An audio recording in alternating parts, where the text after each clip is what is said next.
I have. Welcome everyone. Welcome everyone. Just a few announcements before we begin. If you need English to Spanish translation online, please click on the globe icon at the bottom of your Zoom screen and select Spanish. In-person attendees needing translation can see Noemi at the River Center or myself, Willie, at King Gillette Ranch for assistance. Ms. Damasi, could you please make this announcement in Spanish for us? Thank you, Willie. I appreciate it. Buenas noches a todos. Yo soy Flor Di Masi con Global Speak Traducciones y esta tarde estaremos proporcionando interpretación simultánea al español. Para poder accesar esta función, favor de localizar el icono en forma de mundo en la parte inferior derecha de su pantalla. Una vez que lo hayan localizado, seleccionar español como su idioma de preferencia. Ahora comenzará usted a escuchar la interpretación en español. Es muy importante seleccionar modo silencio audio original para evitar escuchar ambos idiomas o ruidos de fondo. Cualquier persona que necesite interpretación en persona puede ver a Patricia o Noemí en el River Center o también a Willie en King Gillette. Muchísimas gracias. I'm also going to post these instructions via chat line. Voy a poner estas instrucciones en la línea de chat. Muchísimas gracias. Thank you, Ms. Damasi. For public comments, online attendees, please sign up using the Q&A button at the bottom of your Zoom screen. Phone-in attendees, please dial *9 to raise your hand. In-person attendees may fill out a speaker card at the back of the room and hand it to a staff member. Mr. Chair, you are now welcome to call this meeting to order. Okay, thank you. I'd like to call the 517th joint meeting of the Santa Monica Mountains Conservancy and the Santa Monica Mountains Advisory Committee to order for October 20th, 2025. We're going to begin with the Pledge of Allegiance. And if I can ask one of our friends here from our legislative team, Darla, since you're new, we'll put you on the spot. If you could lead us in a Pledge of Allegiance, please.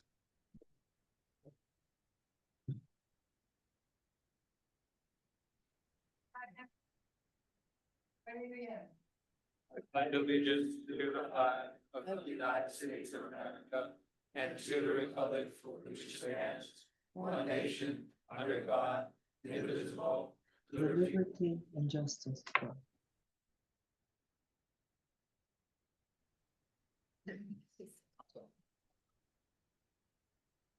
Thank you for that. Next, we have our land acknowledgement.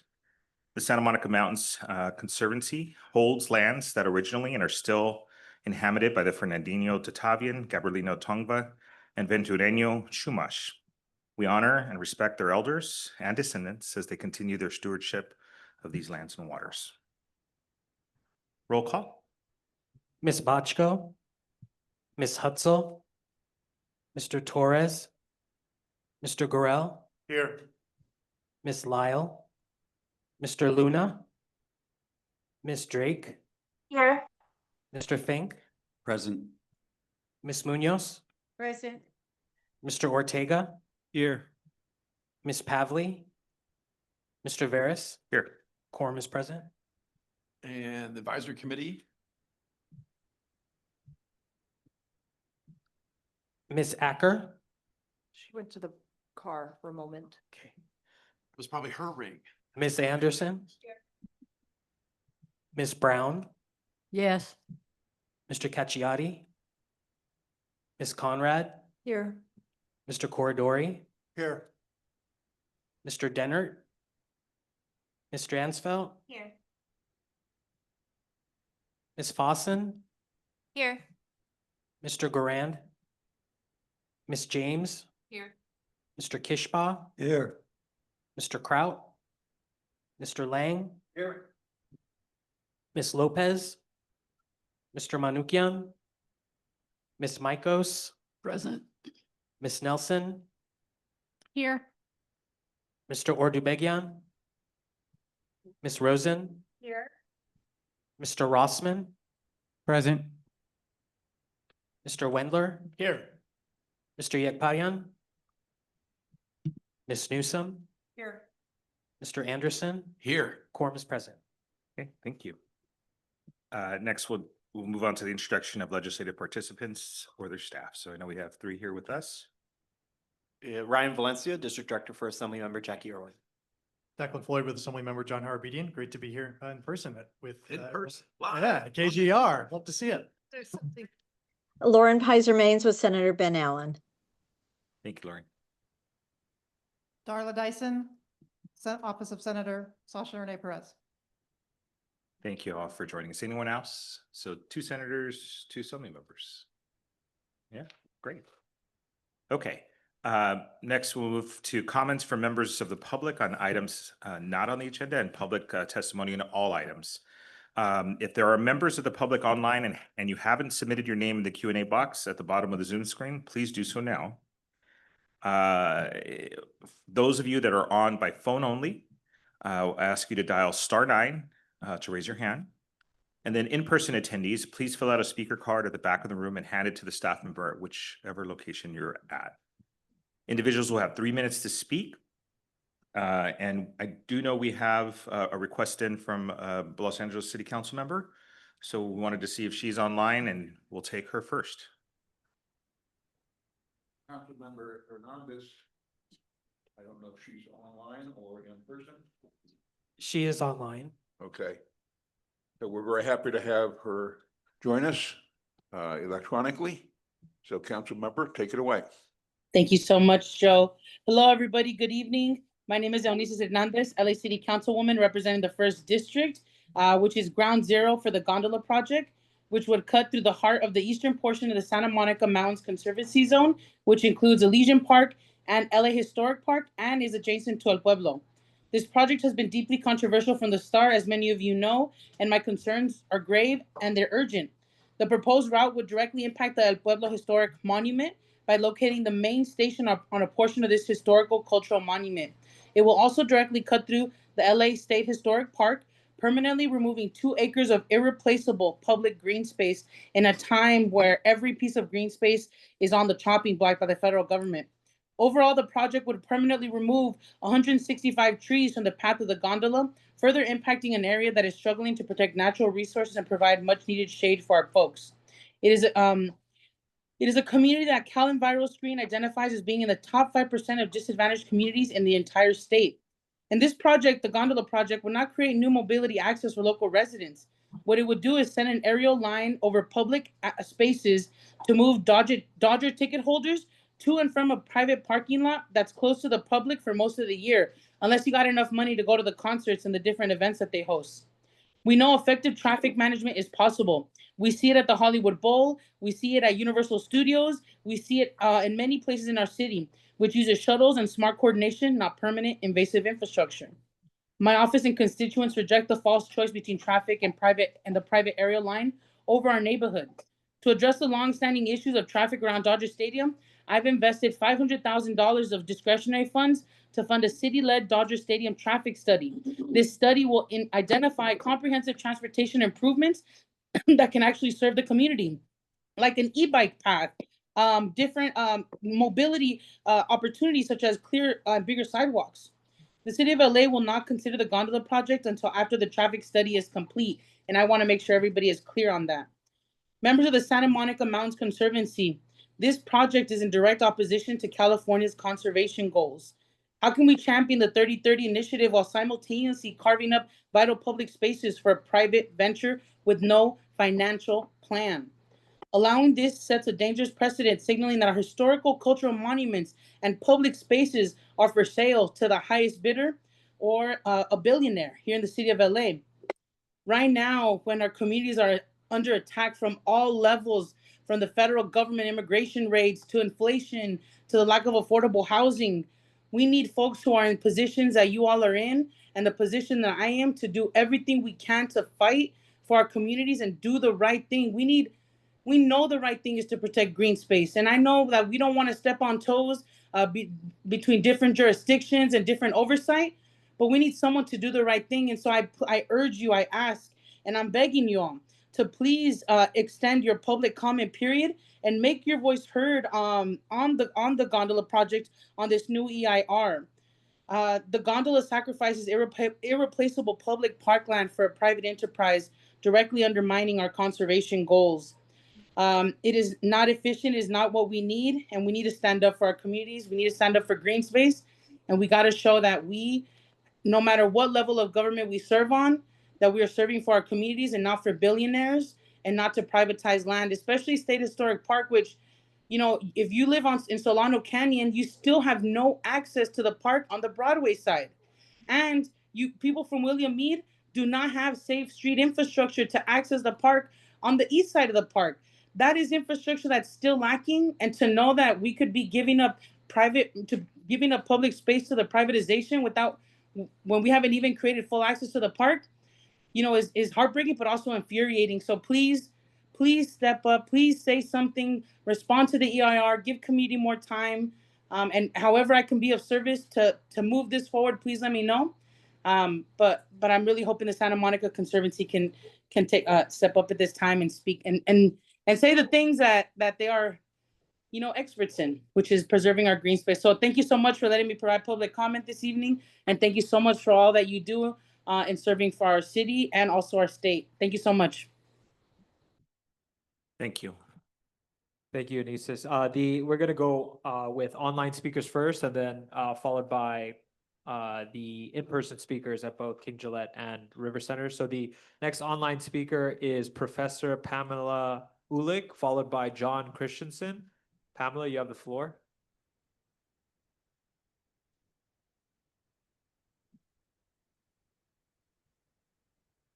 One second. Pamela, can you hear me?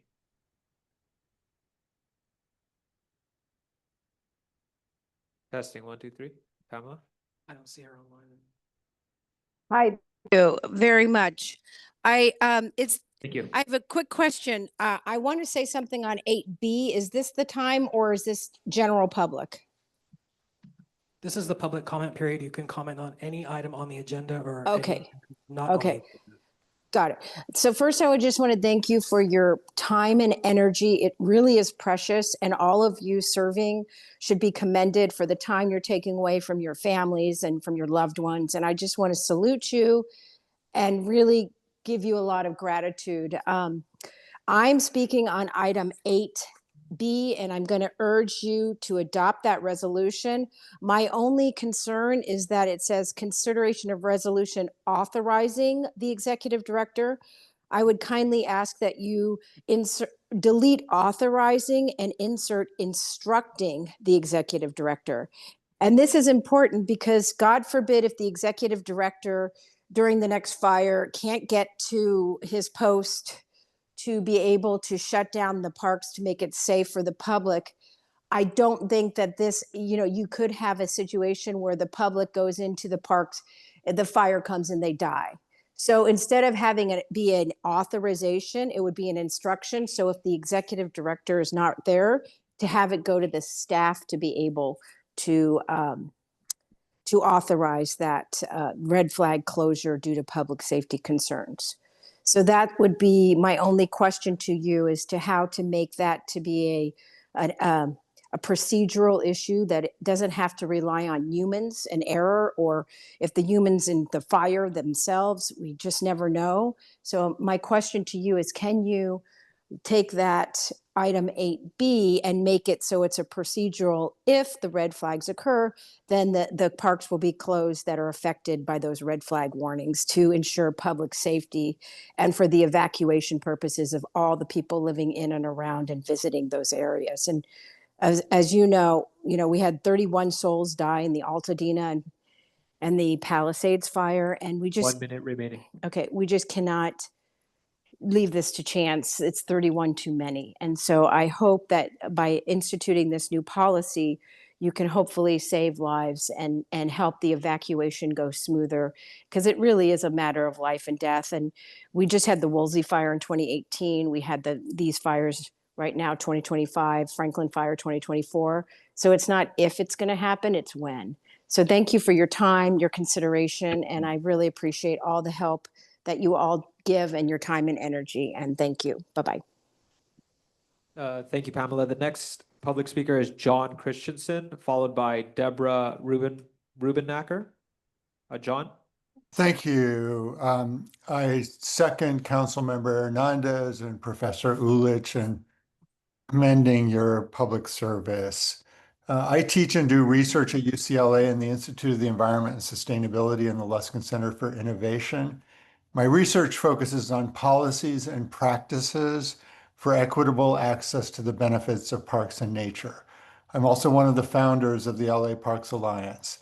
I understand that state agencies are under tremendous pressure to not get in the way of Frank McCourt's gondola, which would unlawfully take land and airspace from LA State Historic Park and irreparably harm El Pueblo de Los Angeles Historical Monument. McCourt hired the governor's good friend Jason Kinney as his lobbyist in Sacramento. You may remember the governor attending Kinney's 50th birthday at the French Laundry during the COVID lockdown. Kinney also lobbied to get a special section favoring McCourt's gondola in Senate Bill 71 this past legislative session. On May 23rd, McCourt's lobbyists got the LA City Council to endorse SB 71 before it had that section. On May 29th, they got that section inserted in the bill and went around the Capitol saying the city supported the new version of the bill. When our local elected officials found out about this subterfuge, they were not happy, to say the least. Senator Scott Wiener heard them, along with outraged community and park supporters. He did the right thing and removed that section of SB 71, despite the influence of the lobbyists and the governor. The Santa Monica Mountains Conservancy should heed the example of Senator Wiener, do the right thing, live up to your trustee responsibilities despite the pressure. You'll be on the right side of history. Thank you. Thank you, John. The next public speaker is Deborah Rubenacker. Deborah, you have the floor, followed by Ruth Coleman. Yes, good evening, everyone. Thank you for being here tonight. I am in support of 8B, the closure of the parks during a red flag event. I am on the board of Arson Watch and have been through, in addition to the Rolsey fire, the Franklin fire, Crowd Canyon fire. And I think it's imperative that we protect our environment and our families and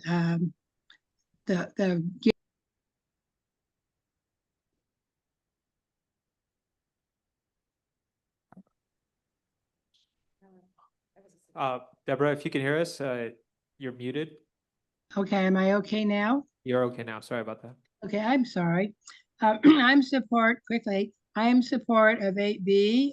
I am Deborah Rubenacker from Arson Watch, and we have over 110 volunteers that during red flag events go out and help monitor and support keeping our Santa Monica Mountains safe.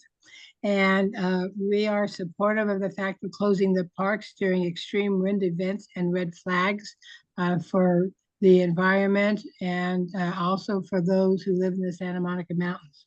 So I urge you to support this initiative, and I thank you. Thank you, Deborah. Ruth Coleman is next, followed by Doug Carlstons. Ruth, you have the floor.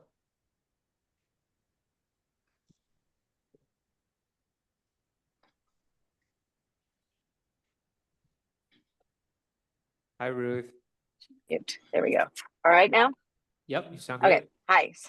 Thanks. I'm Ruth Coleman, board member of Los Angeles State Park Partners and former state park director. The proposed gondola that would run from Union Station to Dodger Stadium runs completely counter to the governor's executive order known as 30 by 30. And if you don't mind if I monitor it some. Unmute. Am I still on it? Am I unmuted again? Okay, let's start again. So the proposed gondola runs counter to the governor's executive order known as 30 by 30. The governor's executive order established a state goal of conserving 30% of California's lands and coastal waters by 2030. And this initiative has three core objectives: conserve and restore biodiversity, expand access to nature, and mitigate and build resilience to climate change. None of these objectives are met by the LA Art Gondola project. In fact, the project would reduce biodiversity through the removal of all the thriving foliage on the south end, cutting over hundreds of trees. The project would not build resilience to climate change. In fact, it would create a heat island in the south end. And it does not expand public access. It shrinks a state park that had been hard fought for, and it takes airspace. So now the advocates for the project like to argue that the gondola improves access to the park. In fact, it does not. The park is already well served from Union Station by the A line. It's much more likely, our concern is that the baseball fans would drive to the state park, taking up scarce parking spaces, then take the gondola to a day game, making it impossible for park users to find a place to park to go use the park. So the argument that this is expanding access to public spaces, we believe, is specious. Santa Monica Mountains Conservancy plays a very significant role in helping the state achieve the 30 by 30 goals. It protects the vast watershed of the Santa Monica Mountains and has historically exerted influence over harmful developments. We strongly urge the Conservancy to continue this tradition of protecting the landscapes and public access to open space. Please listen to the hundreds of people who wrote you letters, and please join the City of LA to request an extension of the EIR comment period. And note the negative impacts this project would have on the important public assets within the Santa Monica Mountains jurisdiction. Thank you. Thank you, Ruth. The next public speaker is Doug Karstens, followed by Hugo Garcia, and then Ron Kruper. Doug, you have the floor. Hello, good evening. Can you hear me? Yes. Well, thank you. Good evening, honorable commissioners. I am Doug Karstens of Karstens Black and Mentir for the California Endowment. The Santa Monica Mountains Conservancy has been given the opportunity to consult with Metro about the environmental impact report for a proposed gondola project by LA Art and Frank McCourt at Metro. The endowment, in a companion lawsuit along with the Los Angeles Parks Alliance, sued Metro and won a writ of mandate to set aside Metro's defective EIR that, among other defects related to mitigation measures for severe noise impacts, it failed to incorporate and consult with the Conservancy. The Conservancy can and must protect the State Historic Park and other areas precious to the community. The State Parks Department protects the State Historic Park too, but the Conservancy can also protect areas the State Parks Department does not. Those areas include El Pueblo and Elysian Park and all the public land in between within the rim of the Valley Trail Corridor, specifically extended to El Pueblo by legislation. The endowment stands in solidarity with the community who is imploring the Conservancy to protect the precious resources this project will impact. The community is also calling upon the Conservancy to stand up for and with the City of Los Angeles and its elected leadership, including but certainly not limited to Councilmember Eunices Hernandez, in demanding that the EIR incorporate the views of the City of Los Angeles, including its traffic analysis currently in progress, before finalizing the supplemental draft EIR. Furthermore, we also support the community's request that the Conservancy join with the City of Los Angeles in asking Metro for an extension of time to comment on the supplemental draft EIR. We really appreciate your consideration of these comments, and I would stand by if there were any questions. Thank you very much. Thank you, Doug. Hugo Garcia, Ron Kruper, and then Elva Yanez. Hugo? Mr. Okay, Garcia. can you hear me now? Yes, sir. Okay, Hugo Garcia, Director of Community Engagement for Clock Shop, a nonprofit community organization based out of Elysian Valley and Frogtown, and also representing Save Elephant Hill in El Sereno. There's been a lot of good reasons that have been expressed here for that are towards that are basically questioning any kind of validity of the gondola project. And we stand in support of those that are against the project. And this project, we feel, negatively impacts LA State Historic Park, community of Chinatown. So we urge the Santa Monica Mountains Conservancy to take a position and support the communities that are involved. I also want to make a comment on item 8H. And in this point, representing Save Elephant Hill, want to express my appreciation for your consideration of this item, and to also say that the community of El Sereno is solidly behind this resolution for acquisition and improvements at Elephant Hill. Thank you.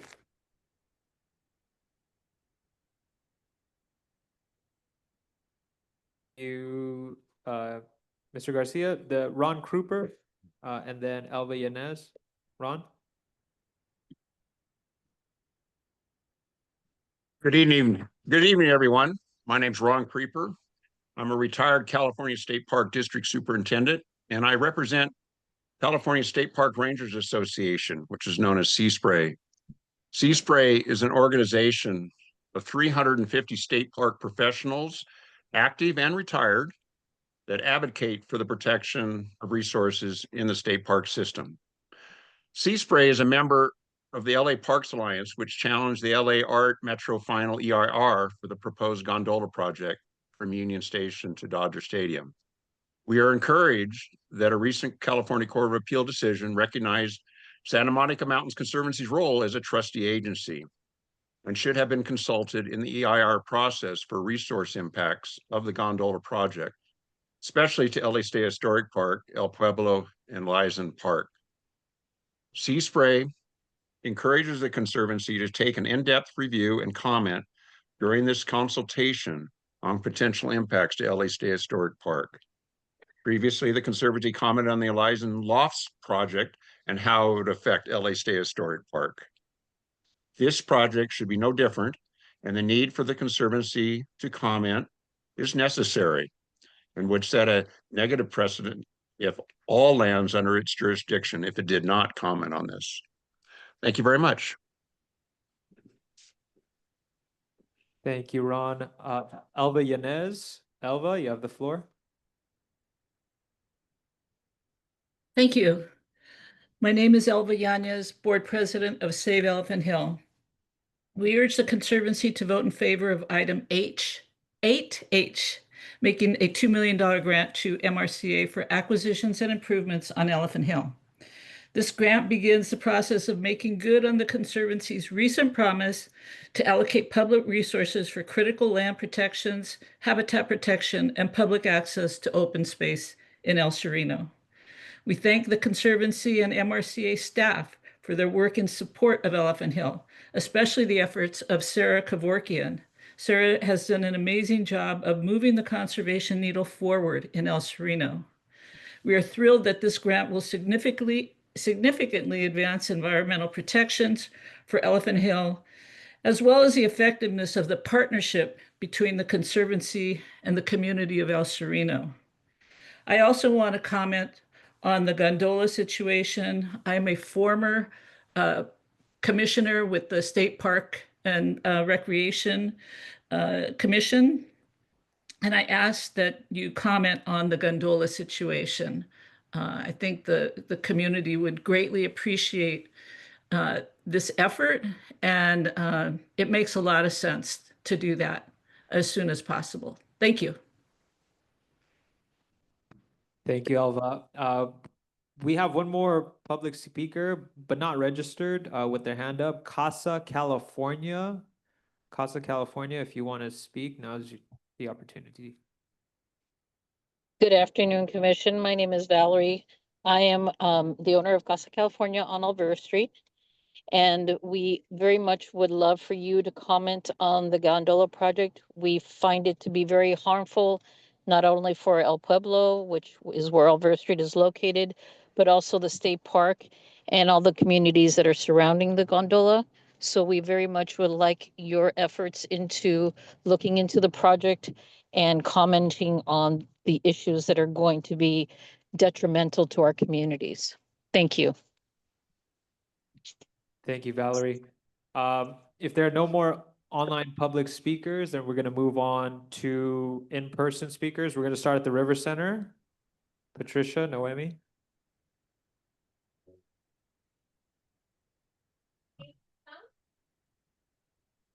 Patricia, Noemi.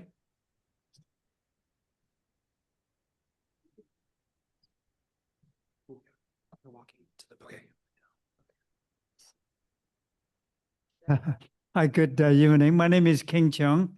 I'm a member of the Chinatown Community for Equitable Development.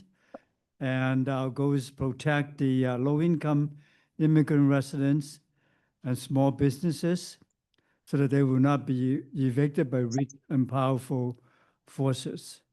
The gondola, if built, will take away a large area of the state park, as well as blocking the entrance with the station.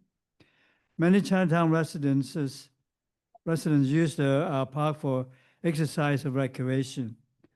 The gondola will make it harder for them to enjoy and use the park.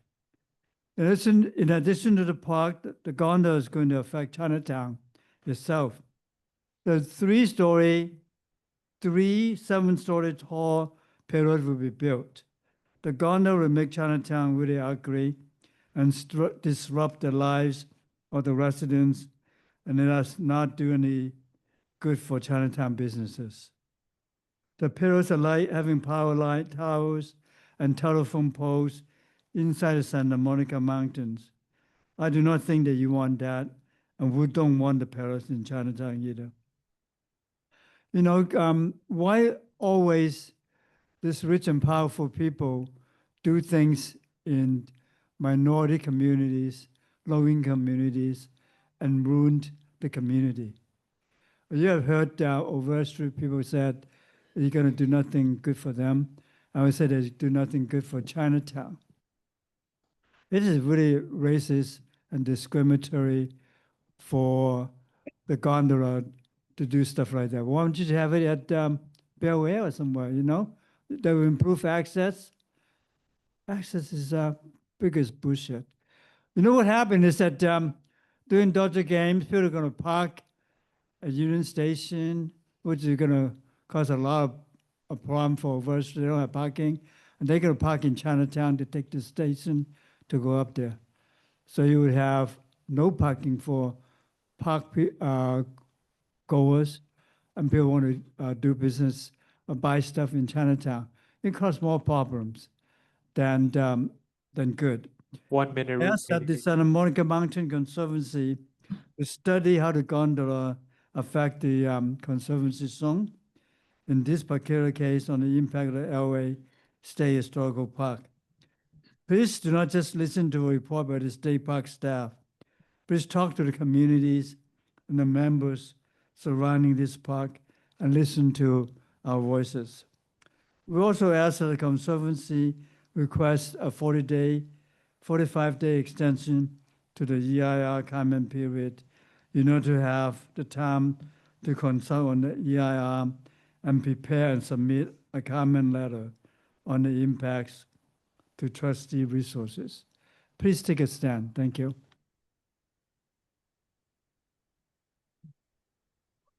Thank you. Miss Marianne?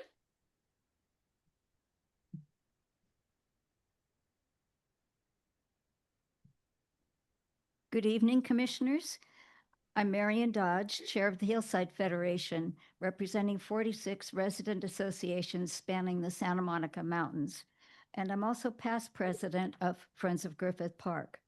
Both organizations urge you to submit a comment to the SEIR for the LAART project proposal to build a gondola from El Pueblo to Dodger Stadium parking lots. The Conservancy has frequently collaborated with the Hillside Federation on private property projects to preserve habitat and wildlife corridors. The most recent example that comes to mind is 3003 Runyon Canyon Road, which went to Plum in February of this year. a developer proposed a massive home located on a ridgeline on private property in the middle of Runyon Canyon Park. It violated every condition of the Mulholland Scenic Plan. Runyon Canyon Park belongs to the city, not to MRCA, but you did not hesitate to jump into the fray, filing not one, but 2 appeals, one for the Conservancy and one for MRCA. The Federation sat with you in City Hall to plead our case, and we prevailed. In 2017, another aerial tram was proposed over Griffith Park to take tourists to see the Hollywood sign. The Conservancy wrote a powerful letter to the mayor on November 16th, 2020, opposing the project because of its impact on habitat and wildlife. The aerial tram proposal was terminated shortly thereafter. 293 comments have been submitted to the Santa Monica Mountains Conservancy to oppose this project. When we all work together, we can accomplish a lot. The Conservancy said it wanted to defer to state parks. State Parks doesn't want LAART project any more than you do because of the dangerous precedent it would set in giving away hard-fought public land to a private developer. I think they would appreciate your support to work together to oppose this devastating gondola project. Thank you. Thank you. May I have Edward Flores? Oh, Eddie, let's see what he says. We can hear you, Al. Okay. Good evening, commissioners. My name is Edward Flores. I am a 4th-generation Olvera Street merchant. My families have been merchants on Olvera Streets since 1932, 33, around that era. We operate Solito Lindo, Juanita's Cafe, Las Anitas, and previously the Vegas Leather Shop. This project is ill-conceived. It is incongruous to what El Pueblo represents. That is the preservation of that historic core of Los Angeles. We have the oldest house in Los Angeles there, and this gondola would be about 100 feet away from that.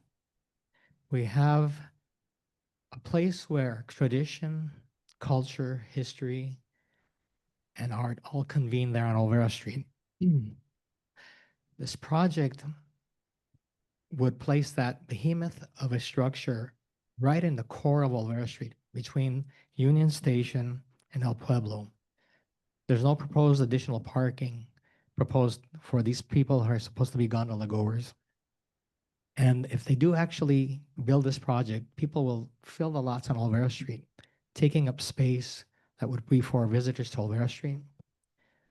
This project has very little support, if none whatsoever, from the residents on Chinatown and the merchants on Olvera Street. And the few people that do support it are business owners who have been misled to believe that this will bring business to them, and that is not true. We were told that from the Mosaic apartments across the street, Plaza Village, right across the street from Olvera Street as well, and that has not come to fruition.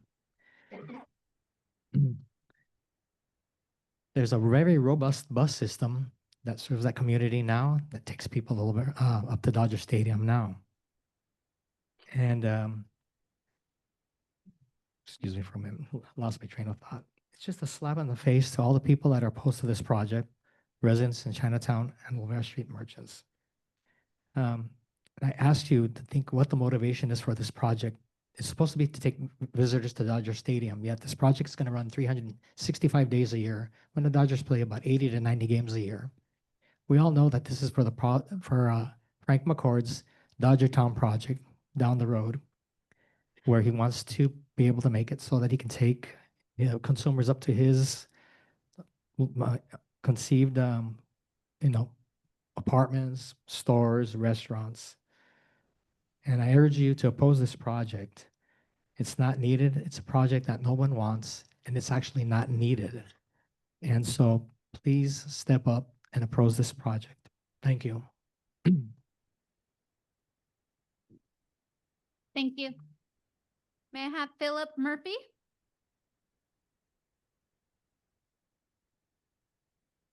Good evening, everyone. I am Philip Murphy. I'm a co-president of the Friends of Elysian Park, formerly known as the Citizens Committee to Save Elysian Park. Elysian Park was established in 1886 as a city park in perpetuity, and the park is going to have its 140th anniversary this coming April.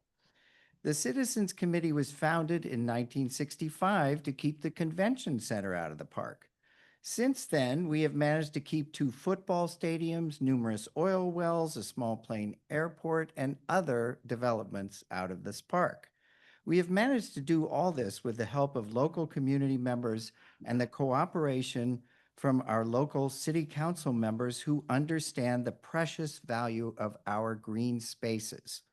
However, the threat that this gondola poses to Elysian Park, LA State Historic Park, El Pueblo, Union Station, and the historic neighborhoods that surround them requires us to seek help from the Santa Monica Mountains Conservancy, our trustee agency.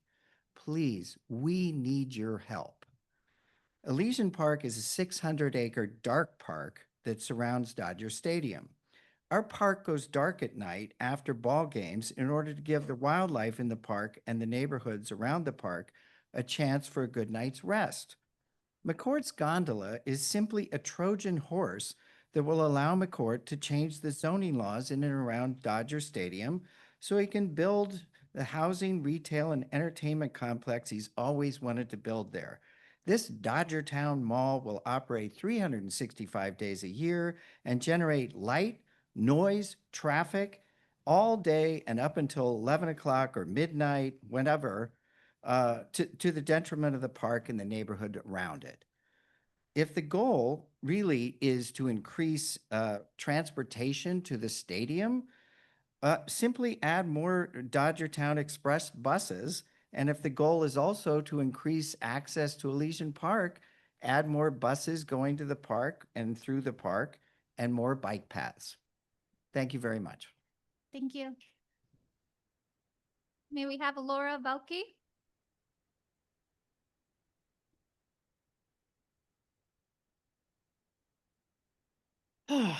Good evening, Mr. Veras, Mr. Edmondson, Conservancy Board, and Advisory Committee members. My name is Laura Velke, and I'm the president of the Arts District Community Council, LA, a 12-year-old 501c3 focused on sustainability, public spaces, parks, and land use in the downtown area. I am also the founder of Project Monarch LA and a co-founder of LA Parks Alliance. I'm here this evening to respectfully urge the Conservancy to agendize the Frank McCourt Gondola project for review and public discussion so you can provide comments that would protect the resources over which you are a trustee. Excuse me. As you know, the gondola would impact Los Angeles State Historic Park, a park that took more than 20 years of community effort to create. This land was reclaimed through persistence, advocacy, and partnership, and it stands as a model for exactly what the Conservancy was established to protect: open space, historic integrity, and public access to urban Los Angeles. The Conservancy's jurisdiction includes the entire project area, including the corridors that connect Griffith Park, Elysian Park, LA State Historic Park, and El Pueblo. That connectivity is not symbolic, it is the very foundation of your statutory mission. The community is asking not for a predetermined outcome, but for a fair, transparent, and public process for this issue to be brought before the board. The people who built and now steward this park deserve to be heard in an open forum before decisions are made that could permanently alter that landscape. We are counting on this board to demonstrate leadership by placing the gondola on the agenda, acknowledging its regional significance, and fulfilling your duty as the trustee for park and open space protection in the project area. The council member is right, so are my colleagues. The onslaught is real and exhausting. This park is sacred to this community. Extending the comment period would help, as would agendizing this project. Thank you for your leadership and commitment to public transparency. Thank you. May we have Phyllis Ling?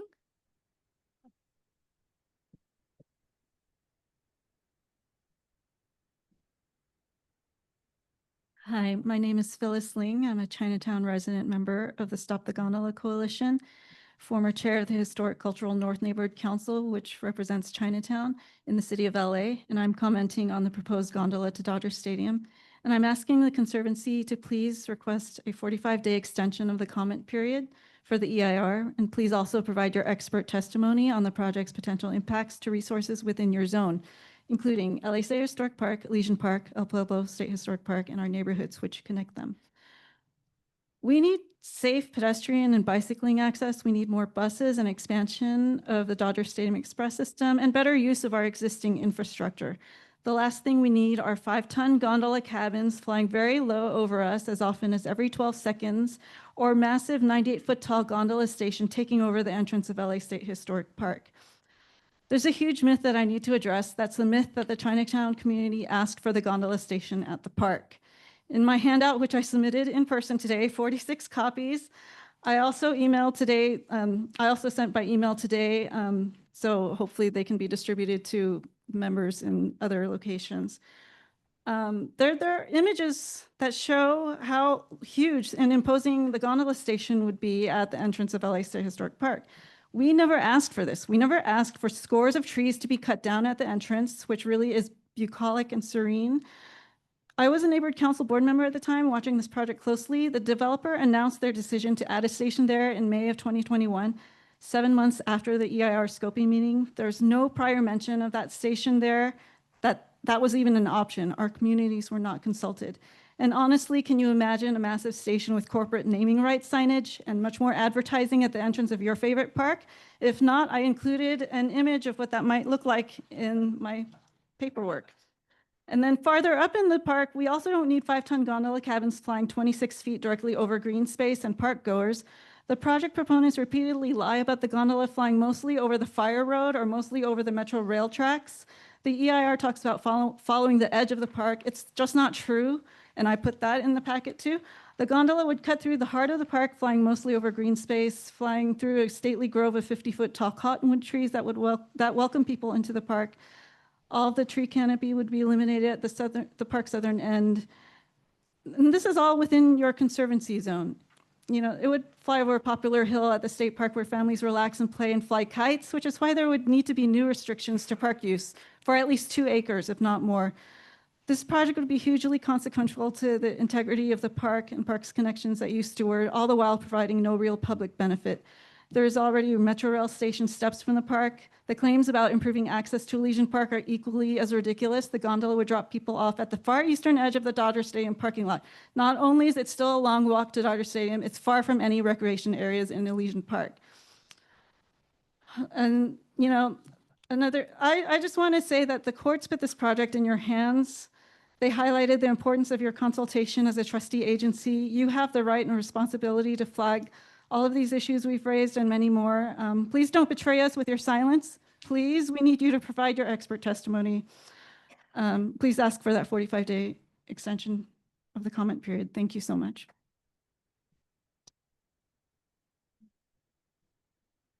Thank you, Phyllis.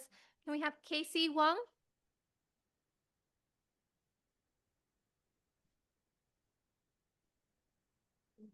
Hi, good evening. My name is Casey Wong. I am a member of the Chinatown Community for Equitable Development organization that King Cheng is also part of. Also a member of Stop the Gondola Coalition, and I'm representative on the MacArthur Park Neighborhood Council. I'm urging the Mountains Recreation and Conservancy to agendize the LA Art Gondola, urge them to extend the public comment period, and objectively analyze the environmental impact report. The Mountains Recreation and Conservancy has a responsibility to the land and to the people to thoroughly assess the environmental impacts that this Frank McCourt gondola would have on the park, on areas that, you know, the park goers love, like the Monarch Project, the species that are living in the park, and the people that depend on this as a green space in the neighborhood. I have friends who travel from all parts of LA to go to this park that the people have fought so hard for. We love the trees at this park, and we can't afford to lose nearly over 300 trees across the route of this gondola. Thank you. Thank you. May we have Robert Reyes?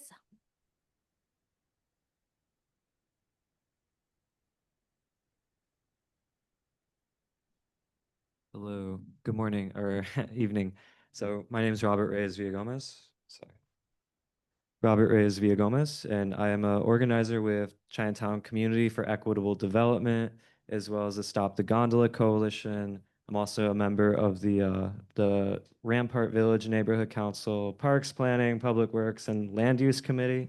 And I'm here to urge your support to take a stand against the proposed gondola project. Your expert testimony, like all of my colleagues have said, is so important in taking a stand against this. I feel like the big thing in the room that isn't really being talked about is fascism, which is the co-optation of government in the favor of private corporate interest. And I can't think of a better example of fascism in our backyards as this gondola. In Chinatown, there are SROs, where there are seniors who don't even have access to healthy food or medical care. Hospitals are constantly closing in Chinatown. And to have this billionaire project flying over their heads when people can't even get healthy food or access to affordable housing is just something that cannot happen. I also volunteered with Laura at Project Monarch, and for 3 years, we cultivated a monarch habitat. Monarch butterflies are endangered, as you know, and with this proposed project, cutting down all the trees that have spent decades growing to be what they are today is just something that also can't stand. I'm a iNaturalist, the app, ambassador. It's a citizen science project where people are empowered to take photos and take stock of biodiversity in anywhere they go. And in LA State Historic Park, there's 1,891 observations of just people going around admiring nature, birds, plants, animals, and uploading it to track biodiversity in our city. There's 398 unique species that have been logged just to LA State Historic Park, with 300 people, getting involved in that way. Other positive impacts that people have on the park and our natural spaces is just the farmers market, which would be totally displaced if that tower gets put in from the entrance of the park. I know the person who's running the farmers market, and she's like, "There's no plan, if this goes up, for us to move it somewhere else." There's so many different things, and I think that your mission, to buy back, preserve, protect, restore, and enhance public spaces is just, I can only just urge you to read the environmental impact report, to take a position, and yeah, I've spent hundreds of hours just talking to neighbors, presenting to tenant associations in Chinatown, talking to friends and family all over Los Angeles and California about this. And I would really like to focus on more positive things for the community as opposed to just this billionaire's, like, I don't know, fantasy. So I would appreciate if you could, take a stand, go public with this, and do everything you can to kill this project. And I think, I guess I have some time still, so I'll share. I grew up in Echo Park. I'm also, yeah, the Dodgers. I mean, outside of the gondola, it's just incredible how much interruption that this private corporation causes in our neighborhoods just constantly. I never went out, or I didn't go outside because it was just crazy going outside with all the traffic every time there's a Dodger game. That's all that air pollution that's coming in, on top of the 101 freeways, Sunset, Alvarado, just major environmental, yeah, injustices going on here. For me as a youth, I grew up in the 90s, and Echo Park was a dangerous place that you didn't go to at night. It was, yellow, orange lights and just something you couldn't enjoy. So when I go to the State Historic Park and I see families enjoying their birthday parties, playing soccer, see students going there, people practicing Tai Chi, of course, are like biodiversity stuff. I'm so happy that people can have a positive green space in downtown LA. And to go back to this project, it's something that can't happen. So my first experience with nature is going to the LA River and cleaning up all the trash there. So for people and young people to have that opportunity to enjoy open space in this huge city and not have something flying over their heads is just, yeah, I mean, there's tons of helicopters too, which fly over our neighborhoods, and yeah, it's a huge mess. But I think LA State Historic Park needs to be protected, and this is just one development that just can't go through. So thank you. Thank you, Robert. Edwin C.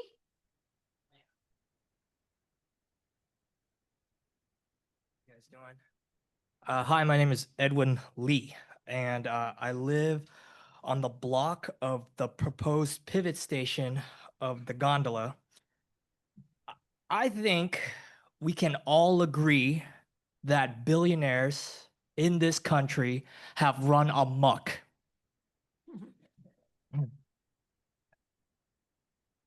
The gondola is a symptom of a bigger problem. All our checks and balances have been eroding in our faces. The fact that we're even talking about this gondola is just further proving my point. Any smart, intelligent adult would look at this proposal and say, oh, a gondola? That's a stupid idea.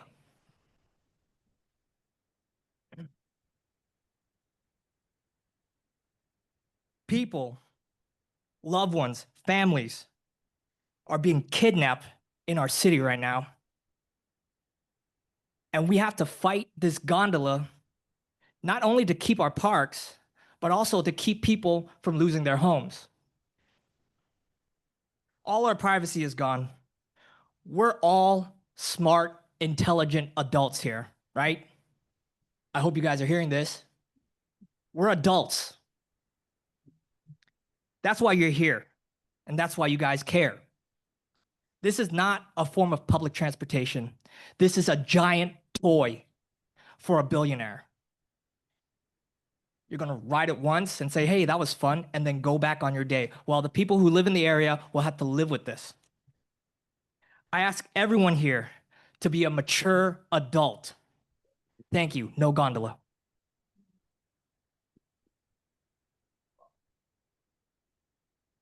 I think those are the last of the speakers at the River Center. We will continue with the public speakers here at King Gillette Ranch. Willie, if you could call the first speaker. The first speaker is Marcia Zwilling, followed by Doug Stewart. Marcia? Good evening. My name is Marcia Zwilling, and I'm a Malibu resident. And I'm also the managing director of a foundation, which includes an animal sanctuary at the top of Winding Way on the old Eddie Albert property. We are adjacent to the Escondido Waterfall Trail, surrounded on two sides. I'm here tonight in support of 8B, to close high-risk parks and trails during red flag days. We only have one way out. In normal conditions, we have a well-thought-out evacuation plan to safely remove all the animals, and the neighbors are acutely aware that there's only one way out. However, in a high wind event, this may not always be the case. After the Palisades fire, we are acutely aware of the dangers and how little time you actually have. All it would take is one careless smoker or another disturbed individual to start another fire to recreate that deadly fire. During red flag days, it is crucial to take every precaution possible to prevent another deadly fire. It appears to be a simple solution to be safe rather than sorry. Thank you. Thank you, Marcia. Doug? Good evening, Honorable Chair and Executive Director, members of the Santa Monica Mountains Conservancy and Advisory Board. Thank you for the opportunity to speak tonight and my case in favor of 8B. And I'd like to introduce myself. I'm Doug Stewart. I'm a member of the Malibu City Council, and along with Halen Conrad, we make up the MRCA Ad Hoc Committee for the Malibu City Council. I'm speaking tonight only as an individual, not as a city council member. And I'm also a user of the open spaces that we so dearly love and you so adequately protect. But I want to present you a hypothetical tonight, a conversation. And just imagine this taking place as you're standing outside somewhere. And you have two people and they go, hey, we planned a hike today, but it looks like there's a red flag out. You think we ought to go? And one looks at the other and says, well, look, I think we should. If it was dangerous, like a mountain conservancy would have closed it. Would it be a red flag event to close park? So they didn't know it. I think we ought to go. And off they go. And think about this. What's the worst that could happen? Well, you have a pretty good idea of what that would be. I'd like to read to you, if I can get my phone to work properly here, an email that I sent to the executive director this morning. And I'll just quote you a section of it. Having the trails closed during red flag events affords many benefits. It keeps the hikers who would have been in the park out of harm's way. It also avoids having to divert scarce firefighting resources from a fire suppression to rescuing hikers trapped in a dangerous area. Red flag closures also reduce the possibility of a fire starting inside the hiking area, either accidentally or purposefully. This has been a long-standing practice for Malibu's parks, and we are pleased to see this expanded to the MRCA Santa Monica Mountain Conservancy parklands. And I want to stress the fact that there's an opposite side to this, where people say, look, let's let the hikers be in the parks. Let's open it up. They'll be the eyes and ears to tell us when a fire will start. Really? You got to get those people out of there. And most of the parks we have do not have cell service. They don't have any kind of alerting system. And if you look at what's happened in the Palisades fire, for example, sheriff's deputies driving around, putting out siren and flashing lights to tell people to evacuate. You don't have that capability in the backlands.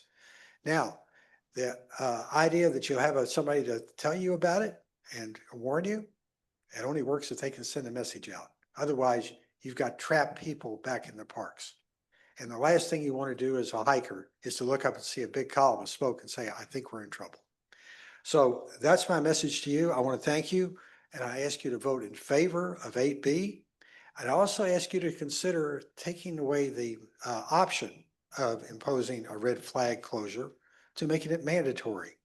I realize, and I think someone made the comment earlier about the fact that maybe the executive director isn't available or there's a difficulty in deciding whether or not this is the event. If you call a red flag, it's a red flag. And in the city of Los Angeles, for example, parking is immediately restricted in the hazardous areas when there's a red flag alert. It's not optional, it's mandatory. So we ask this on behalf of everyone in your Mountains Conservancy area, and especially the residents of Malibu who are so quickly impacted when there's a fire. Thank you. Thank you, Mr. Stewart. The next public speaker is John Given, followed by Norm Haney. Mr. Given. Thank you. Good evening, Conservancy members, advisory committee members, and staff. Thank you so much for hearing all the public comment on the gondola project tonight. I'm John Given on behalf of Los Angeles Parks Alliance. I submitted 2 letters I think you've received, and I know that you may have also received something close to 300 comments from people in support of LA Parks Alliance position. You've heard a lot of public testimony. You heard from the council member. We really appreciate her support as well. I speak from personal experience, having worked in hillside communities in Los Angeles for many years in partnership with the Conservancy and with MRCA and a number of different projects. The Conservancy really has, I think, a spectacular record fulfilling its mission to acquire, preserve, protect, build connections between public parklands. It's quite amazing. A critical part of that mission, though, is to ensure that public and the decision makers have the best, most complete, accurate information with respect to impacts to park resources over which the Conservancy is trustee when they're evaluating projects' environmental impacts. In the decision reversing the trial court's judgment and ordering the gondola's EIR to be set aside and the related approvals to be set aside, the Court of Appeal notes the Conservancy's mandatory duty to consult on projects with potential impacts on your resources. And this includes parks in the project area that many commenters have spoken about tonight, as well as the connections between those park resources. There is simply no basis in law for the Conservancy to ignore its duty to consult or to withhold comment, even if it's in deference to another agency. A great example of this, in fact, specific to Los Angeles State Historic Park, in 2018, you submitted a scoping comment letter on a large residential project that's adjacent to LA State Historic Park. You noted, quote, profound potential impacts, unquote, on the park. That letter said that the acquisition of land to create an urban state park was, quote, renowned as one of the most significant environmental justice victories in Los Angeles, unquote. And you regarded that as the catalyst, really, for the revitalization of the Los Angeles River. You know, important comments with respect to that project. And we believe a project not even located within Los Angeles State Historic Park that, you know, created those comments from you. So it sort of doesn't make sense to think that to our community that you would withhold comment on a private project that's actually within the park, which has greater impacts on the park, along with the impacts on the other community resources. Obviously, if you don't feel you have sufficient time to comment at this point, especially if you might have been misled by Metro's recent statements that the first trial court judgment was affirmed in part, when in fact it was entirely reversed, or that comments may only be received on construction noise, which is not the case, certainly not with respect to the Conservancy, since you never had an opportunity to comment on any aspect of the EIR, please talk with your very capable legal counsel about the Court of Appeal decision, about the legal process, and ask Metro, if you need it, for an extension of time under CEQA Guidelines 15207, so you can fulfill your mandatory duty. The Conservancy is the expert trustee agency on local park resources. Do not allow Metro and other agencies to rely on an incomplete project record at the expense of the public and at the expense of your trust resources. Thank you so much. Thank you, John. Norm Haney, followed by Ann Kay. Mr. Haney?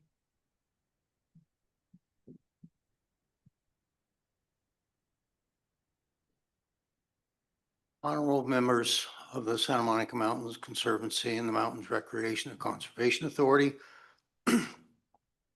Over the past 43 years, I've found a way to transmit hundreds of acres of pristine property to the Santa Monica Mountains Conservancy and the Mountains Recreation and Conservation Authority. And some of that is actually beachfront property. I'm here following the last two comments that you've heard. I believe that it's very important that during a red flag period, that the parks are closed. I use the parks on a regular basis. I enjoy hiking. I believe that you need to keep in shape. Some of those trails are very steep. And if you see smoke and possibly flames, and the wind is blowing 60, 70, 80 miles an hour, and the embers are jumping a quarter to a half a mile, they can get in front of you. So people panic. They run downhill, they have a problem, they collapse, and then you've got a worse problem. They can't get out because they can't walk or they can't move quickly. So I'm a strong supporter. And I agree with Doug Stewart, Council Member Doug Stewart, that it should be not a question. If it's a red flag day, the parks are closed. Thank you very much.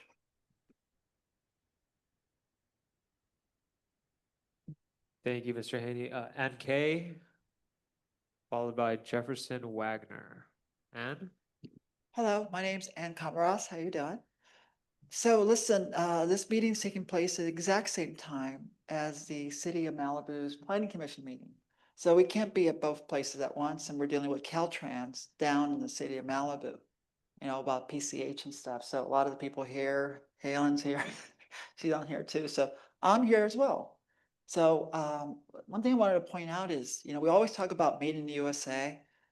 Have you ever heard of a TV camera made in California? That's a Grass Valley camera made in Grass Valley, California.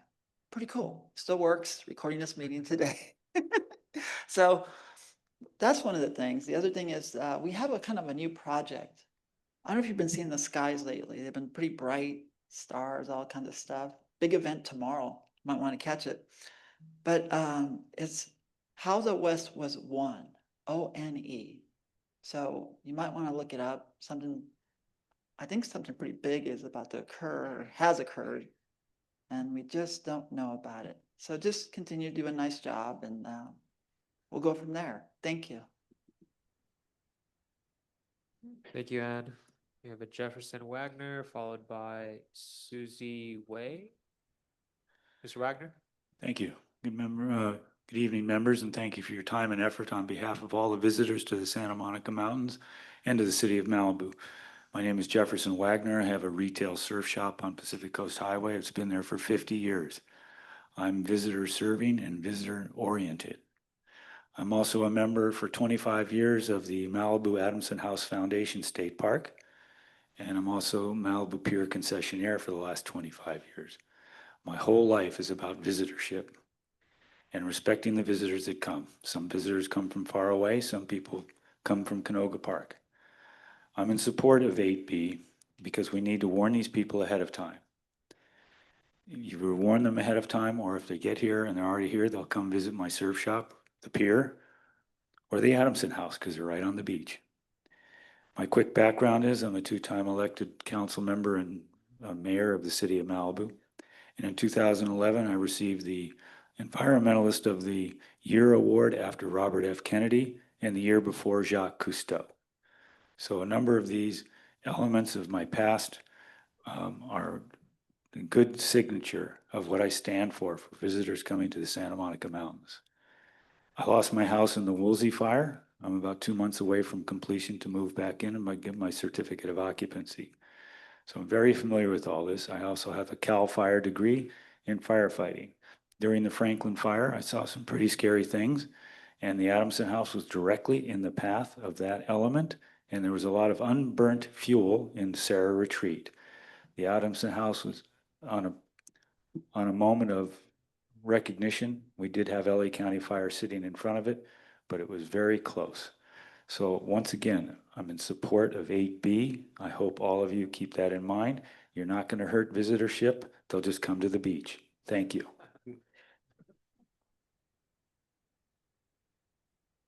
Thank you, Mr. Wagner. We have Susie. Yes, And- hi. Susie Way. I'm here from Winding Way, the Escondido Falls area. I'm here in support of AB. Much like Doug gave a scenario about what could happen in a wind event on January 7th, I actually lived it. We had no power. We had no cell service. I went out to go get gas and I saw the smoke in the air and I thought that fire was just over the hill. So I began shuttling people from the trail down back to their cars again. And it only took until like 3 people later did someone say, oh, it's in the Palisades. So that was a very real event for me. Still traumatized by the whole fire thing. So Joe, please help us keep the public safe, our community safe, our resources protected during fires, and vote in support of shutting down the trails on red flag days. Thank you. Thank you, Susie. The last public speaker here is Julie Hoffman. Julie? Hi, thank you all for everything that you're doing to help keep residents and nature safe. I'm here in support of 8B, and I also am hearing about the gondola project, and I'm very moved by the Stop the Gondola speeches.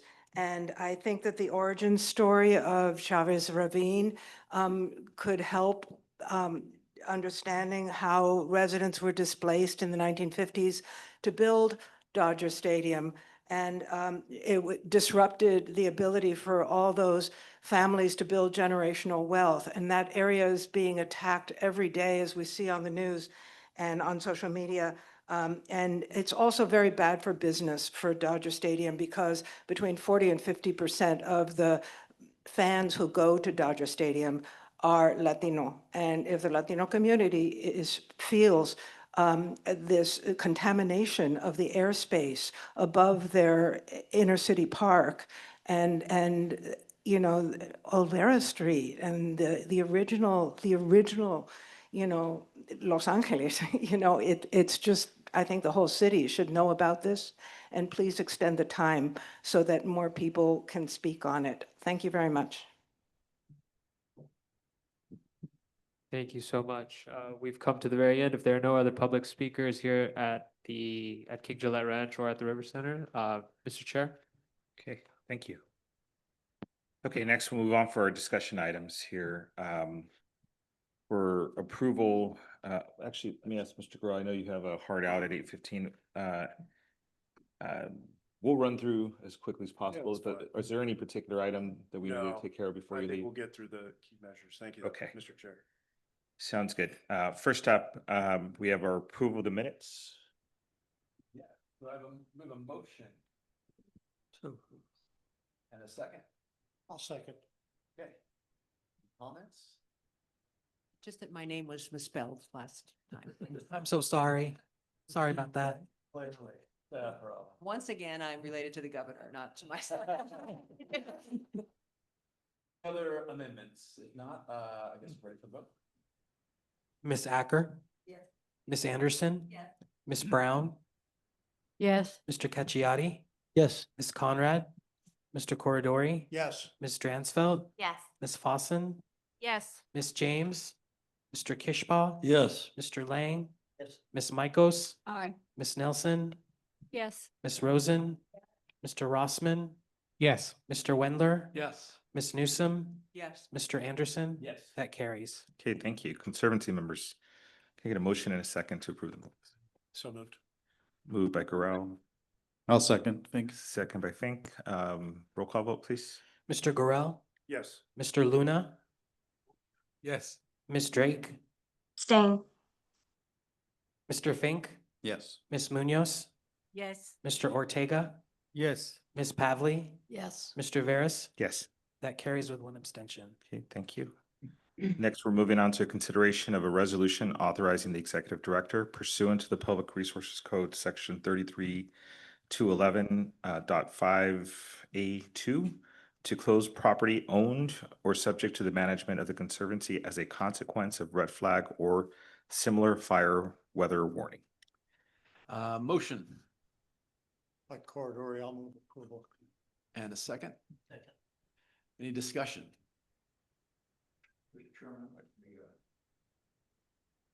Is this working?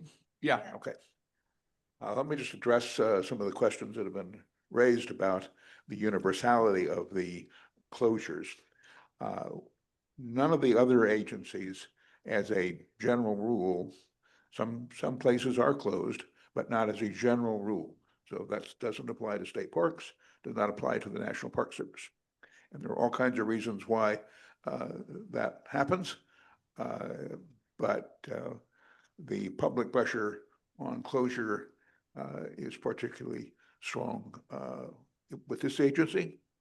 And so that would be the reason that we're violating our typical rule, which is you don't want to have a situation where someone starts on a trail and then you go into another area and then the rules change and then you come back to another area and then the rules change. So that's the reason that we have not done this before. But there are pressing reasons to have this kind of comprehensive plan and policy. The reason it would not apply to absolutely everything is that many of our areas, for example, the River Center, it's in the middle of the city. That's not something that's going to be the same, subject to the same pressures as Winding Way, for example. And so we would want to have a degree of discretion in terms of how you're actually going to be implementing this. And that's the reason. And there's always somebody, believe you me, we never go very far from our cell phones, and there's always somebody at the other end of the cell phone executive to be able to make these decisions. I'd like to comment. Thank Please. you for that feedback. I would like to add that this should be maybe unique to high fire severity zones where we're adopting the maps, and therefore you might be able to case by case basis look at the different parks. I'd also like to commend you and the board and everybody looking into being trailblazers, being the first of your kind to take this sort of action. And I would hope that state parks and national parks would follow in the lead, Malibu closes the parks, so we close Charmley Parks. I've heard Topanga closes their parks. They actually close the roadway as well. In these areas that are so vulnerable, when I'm evacuating my family because I don't have electricity, I don't think that's a time for recreating. So we might just be in a very different environment than maybe the parks that you mentioned earlier. Thank you. Yeah. Bev. Just one of the comments that came up, and Joe, maybe this is already implied within it, but just to clarify, for the executive director, should you not be available, if we just insert within the resolution, something that states, or designated staff, I don't know if that's mandatory, just assumed. Yeah, and that's kind of what I figured, but I just wanted to make that point of clarification since it happened, since it was brought up in public comment. The other thing, that I wanted to ask about was, some language distinction between authorize and instruct. I wasn't sure if there was, if there were other implications there. Can't remember which commenter it was. It was one of the first comments I want to say. It was Pamela Hewlett. So if I were the King of England, nobody else could be delegated. But I'm not. And we have plenty of executives who were standing by. Again, we have pretty complicated and sophisticated communications. So that's not going to be an issue. And the question just in terms of mandate, I just said, there are some places and some situations where you don't want to have that kind of a mandate. We have to exercise some degree of discretion. And I think we all know where the board wants to go on this. But I think there is some discretion. And I'll give you one very good example. We own, if you look at the maps, Councilmember Conrad was saying the same thing about, you look at all these maps. We have many places in the Conejo Valley, for example, where we go from a local park to a national park, to a state park, to a MRCA property, and to a conservancy property. And you can be on the same trail. And we have to have some degree of coordination. So we don't want to have somebody in the middle of a trail and all of a sudden somebody says, aha, you're violating the rules, making a citizen's arrest or whatever it is. I'm making a kind of, that's not likely to happen. But we don't want people to be confused. And I think that Councilmember Conrad made a very good point. Maybe this would be something that would bring this whole issue to discussion with our colleagues in other agencies. Kristen. Yeah, so I definitely see the merits in this proposal, but just had a question, like if we think of the average red flag days over the last few years, like how many days would that approximately be where we'd see park closures? Is it a handful? Is it, and I know there's no average year anymore, but. That's an excellent question. I do not have the answer. Maybe Rory does. Yes. It's about 10, it was about 10 in 2004 for LA County. And National Weather Service.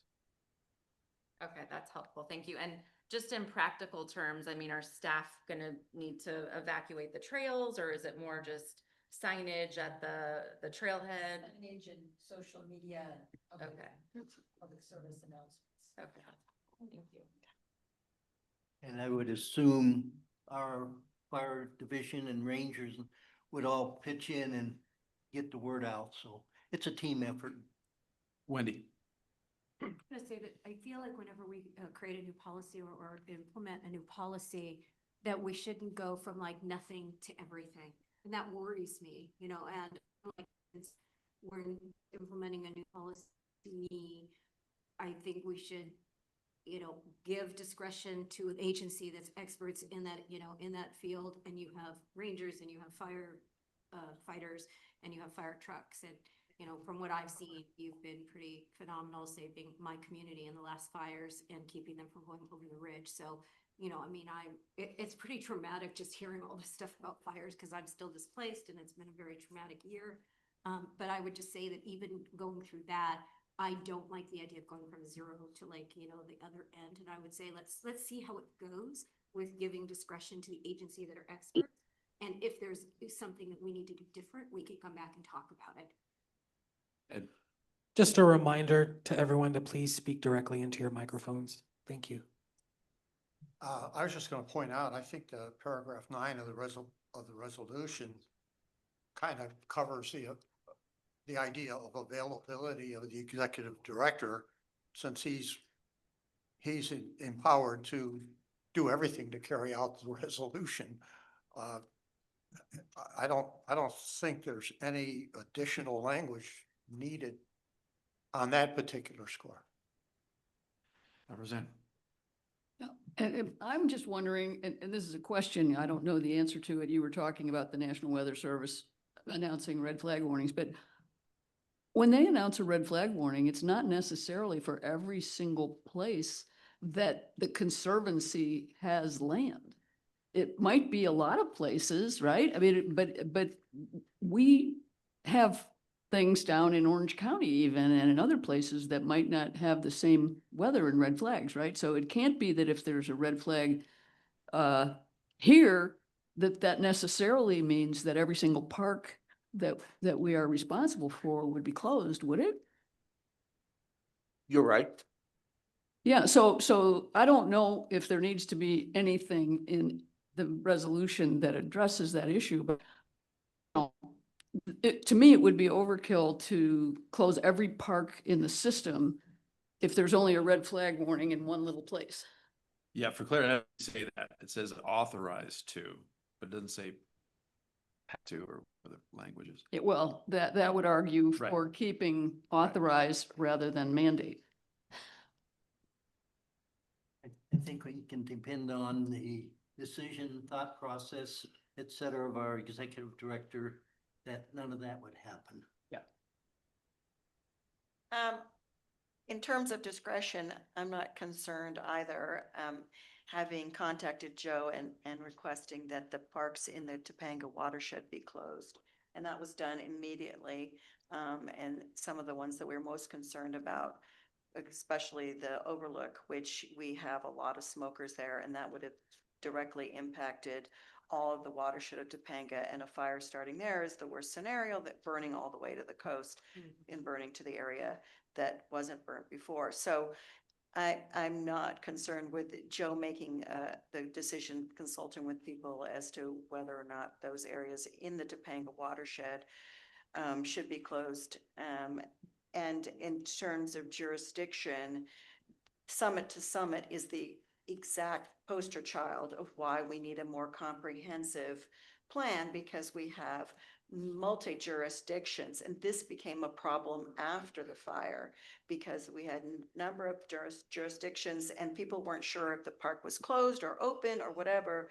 So having a comprehensive plan amongst the sister agencies, state parks, national parks, everyone on the same page would be wonderful. And I can tell you that the Sheriff's Department does close Topanga Canyon and has closed it numerous times when the winds were at a point where it would cause potential loss of life. The reason they're closing Topanga is because precisely for this reason, they do not want non-residents in the area.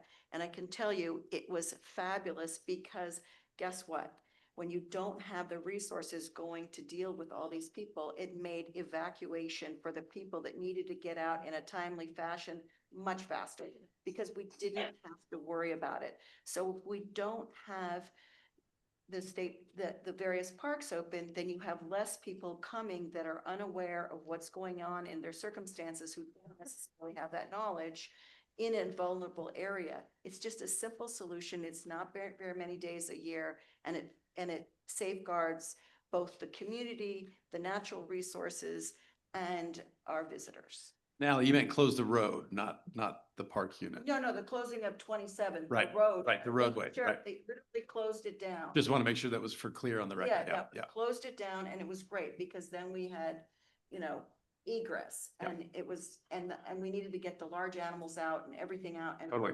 we had that ability simply because we had 3 days where. Totally. No, I agree. I just want to make sure it was clear that we're talking about the road, not the park unit. Joe actually did close the parks too. Right, but you said the sheriff or whatever, you were talking Yes, about the Sheriff road, did, the yeah. roadway. Thank you for that background. I did want to kind of clarify what constitutes a red flag, because some people, I think, consider red flags differently in different places. I don't know what the state parks, I think it would be great for everybody to coordinate what a red flag means. And if the city of Malibu, the city of Topanga, the city of Calabasas, the areas that are in high fire severity, I just want to, and that like really drill home that we are in a high fire severity area, which just is different than maybe your other parks that you mentioned elsewhere. So if we could come up with maybe we could speak to the national parks, the state parks, and the city parks, and all come up with one comprehensive, organized plan, then we can avoid having those hikers that maybe cross into other boundaries and endangering themselves and the community. That was my last comment. And I just really wanted to thank you guys for considering this item, because I know it means a lot to the people who have suffered in the area. We'll go back to Wendy. Yeah, I will get closer to the mic, sorry. I just want to make one other comment, and that is where I live 3.5 miles up Mandeville Canyon, where there's only 1.7 miles past me, and I'm blocked in one way in, one way out. When I saw what happened in the Palisades with people leaving their cars and running and leaving their cars there with no keys, and nobody knew to leave their keys, my first thought was, what am I going to do if I get trapped? I'm going to go into the trails. And I know that's probably not a great thing to say, because that's probably where a lot of times the fire is going to come. But where it was in the Palisades was actually going away from my community. And if I needed to get out because I was blocked, I would have had to go into the trails. And so I think we also have to think about how will those trails maybe serve for evacuation routes if they have to. And in my community, there may come a time where they have to. It hasn't so far. And we don't think that they will, but I mean, these fires are not like anything we've seen. And so I don't know, Joe, if you want to comment on that, but I worry because I can walk to Mulholland and get out that way quicker than I can get out the other way. So Ms. Rosen, were you to encounter one of our park rangers who would say, this area is closed, you'd have a good reason to say, I need to go from here to there. And I'm sure he would, or she would take that into consideration. Anybody at the River Center? Any comments? This is Mr. Rossman. I have two comments. One is, Joe, you may not be the King of England, but I would read this as within your prerogative currently to take measures to protect life and safety of visitors to the parks. So I'm not actually convinced we need to, as a body, take an action on it, but I appreciate that this discussion may be helpful in giving cover to what may otherwise be a controversial decision. The other question I had is, in implementing this, can we ensure that there's continued monitoring of the area? Maybe it's even helpful to have a blanket closure so that we can engage with visitors who might be there. Just, I wouldn't want a situation where we're communicating to bad actors, hey, there's no one here, and sort of losing this at least informal enforcement of, hey, I don't want somebody out hiking to see me up to no good. And so just want to be thoughtful on how we combine this with actions to prevent arson. Caroline Brown, I wanted to let you all know that the two trailheads leaving out of Sierra Madre are closed now because they lead into the Angeles National Forest, and the city is in cooperation with a program that's called BEAR, and it stands for Burn Area Environmental Recovery. The same program closed the Chantry Flat Trails after the Bobcat fire for about 3 years, and we observed all kinds of people that are looking around throughout. The hikers want to go hiking. They come to your trailhead and find your trailhead's closed, they'll go somewhere else. We found people during red flag days coming from the Santa Monica Mountains, coming to the trails 5 and 6 years ago because their trails were closed during the red flag day. Oh, we didn't know yours were closed. They couldn't find the information on the internet and had to be turned away. So the idea of coordinating this through all these agencies is really critical at this point. I'm not sure how long the Sierra Madre trails are going to be closed, but the historical Mount Wilson Trail Race that had been going on for about the last 80 years had to be rerouted this year. They ran through the streets of Sierra Madre instead of all the way up to Orchard Camp, which is about 6 miles up the trail.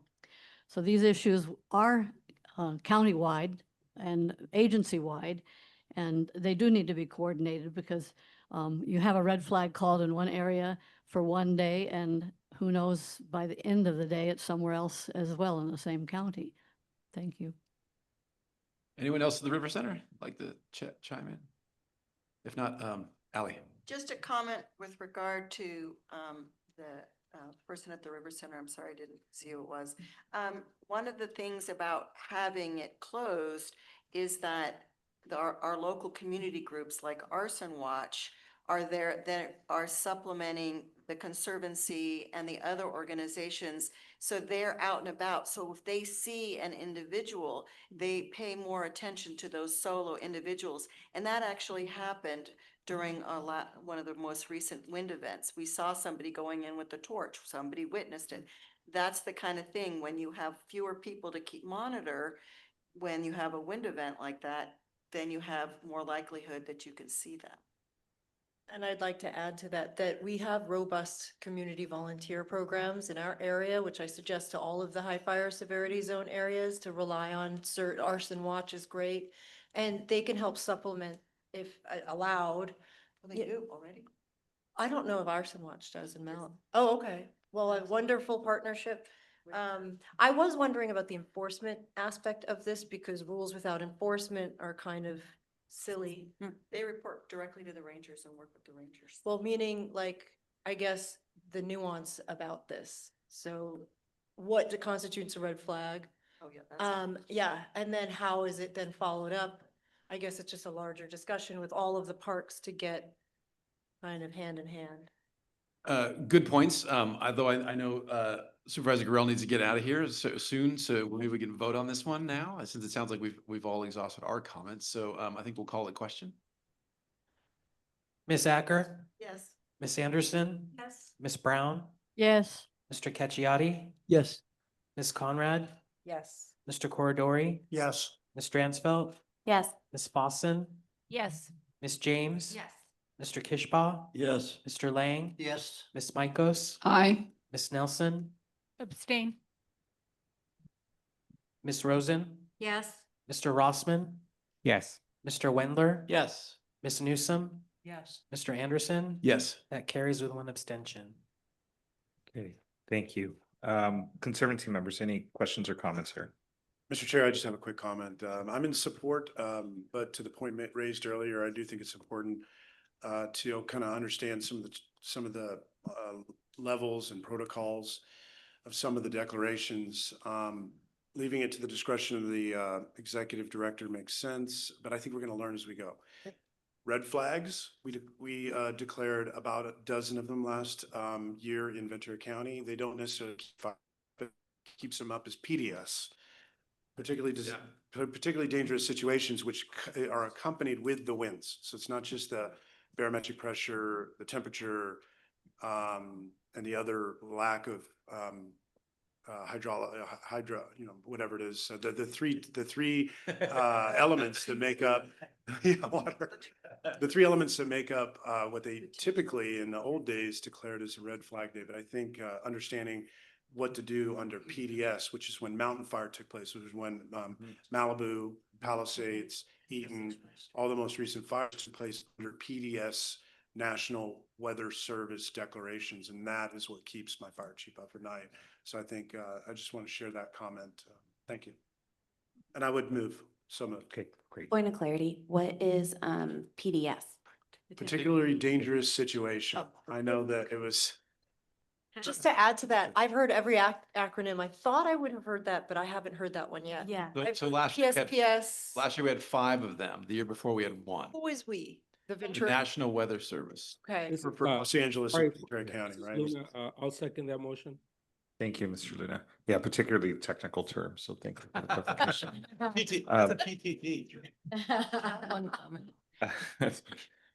Member Pavley, Just one comment, certainly supporting this. I think it's a step in the right direction and we're gonna regroup, but everyone's interested in this topic and doing it right, but coordination with especially LA City Fire Department, Ventura County and LA County are the big three that need to be communicated with too. But we'll we'll revise as we go. And Joe, once again, probably your leadership in moving this forward will help us work with state parks and national parks.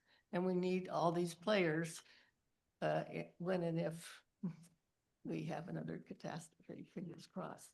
But yeah, the red flag alert days, even though the high severity zones, some of the lines are arbitrary, just so you know. So in this area, if you're south of Agora Road, are you in red flags? Oh, It's north where all the fires start, they're not. They don't have red flags there? They're on their way to Malibu. Give me a hand up. They're not in the high fire zone. So I'm just, so, but I think this is really a good thing to do because we need to have that communication and it needs to go to the fire department who will know what's going on too, as well as communication, whether it's on social media or the press, because if the public knows ahead of time, they're not going to be going to X numbers state parks. They won't get in the car and clog up the roads to get there. Yeah, I'd like to echo both Fran and Mr. Grell's points. I think we're going to learn a lot. This is a reso, but it's a reso that's going to have an element of learning as well. Coordination, I think, is super valuable because it does. If we need a designee or Exactly. we'll know. Exactly. So so I think as we have this is our best attempt at a first foray into trying to take a step to deal with red flag or particularly dangerous situations. But I think these are important. Being prepared is probably the best thing we can do. And obviously, if I would say in terms of the enforcement piece, the only note that I would make is we want to be as educating as possible. This is obviously not structured with fines or this or that. It is with the intention of really letting the public know that these are days that we have to be very careful. So. River Center, was there any other comments? Okay, and then a question from Mr. Fink. Yeah, just a couple points of clarification, just so I understand. The executive director, does the executive director already have the ability and the authority to close a state park on a red flag warning? Well, you can, I'm sorry, state parks? So, MRCA properties. I thought you got it. Don't even think about it. Or something. Don't even think about it. I had just promoted myself to king. So I wanted to make sure. See, the statute allows, it says the conservancy can do certain things. And this is a specific delegation to a particular officer of the conservancy. We don't have to bring it back to the board or anything like that. That's the reason. How did you close state park? How do you close your properties in the past? If, in the absence of like a board vote or input in an emergency?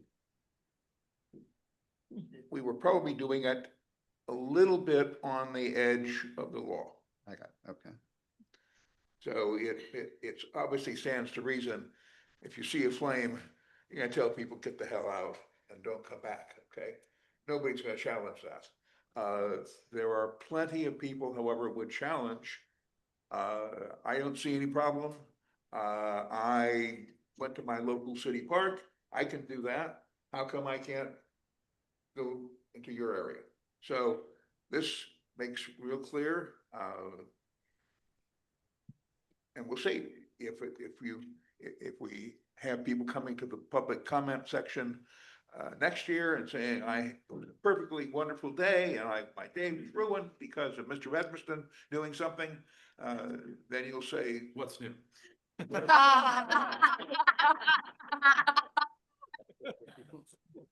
Okay. Thank you, Joe. I just wanted to understand kind of where the authority lied previously. It does sound like this gives you or us more flexibility to deal with conditions as they arise.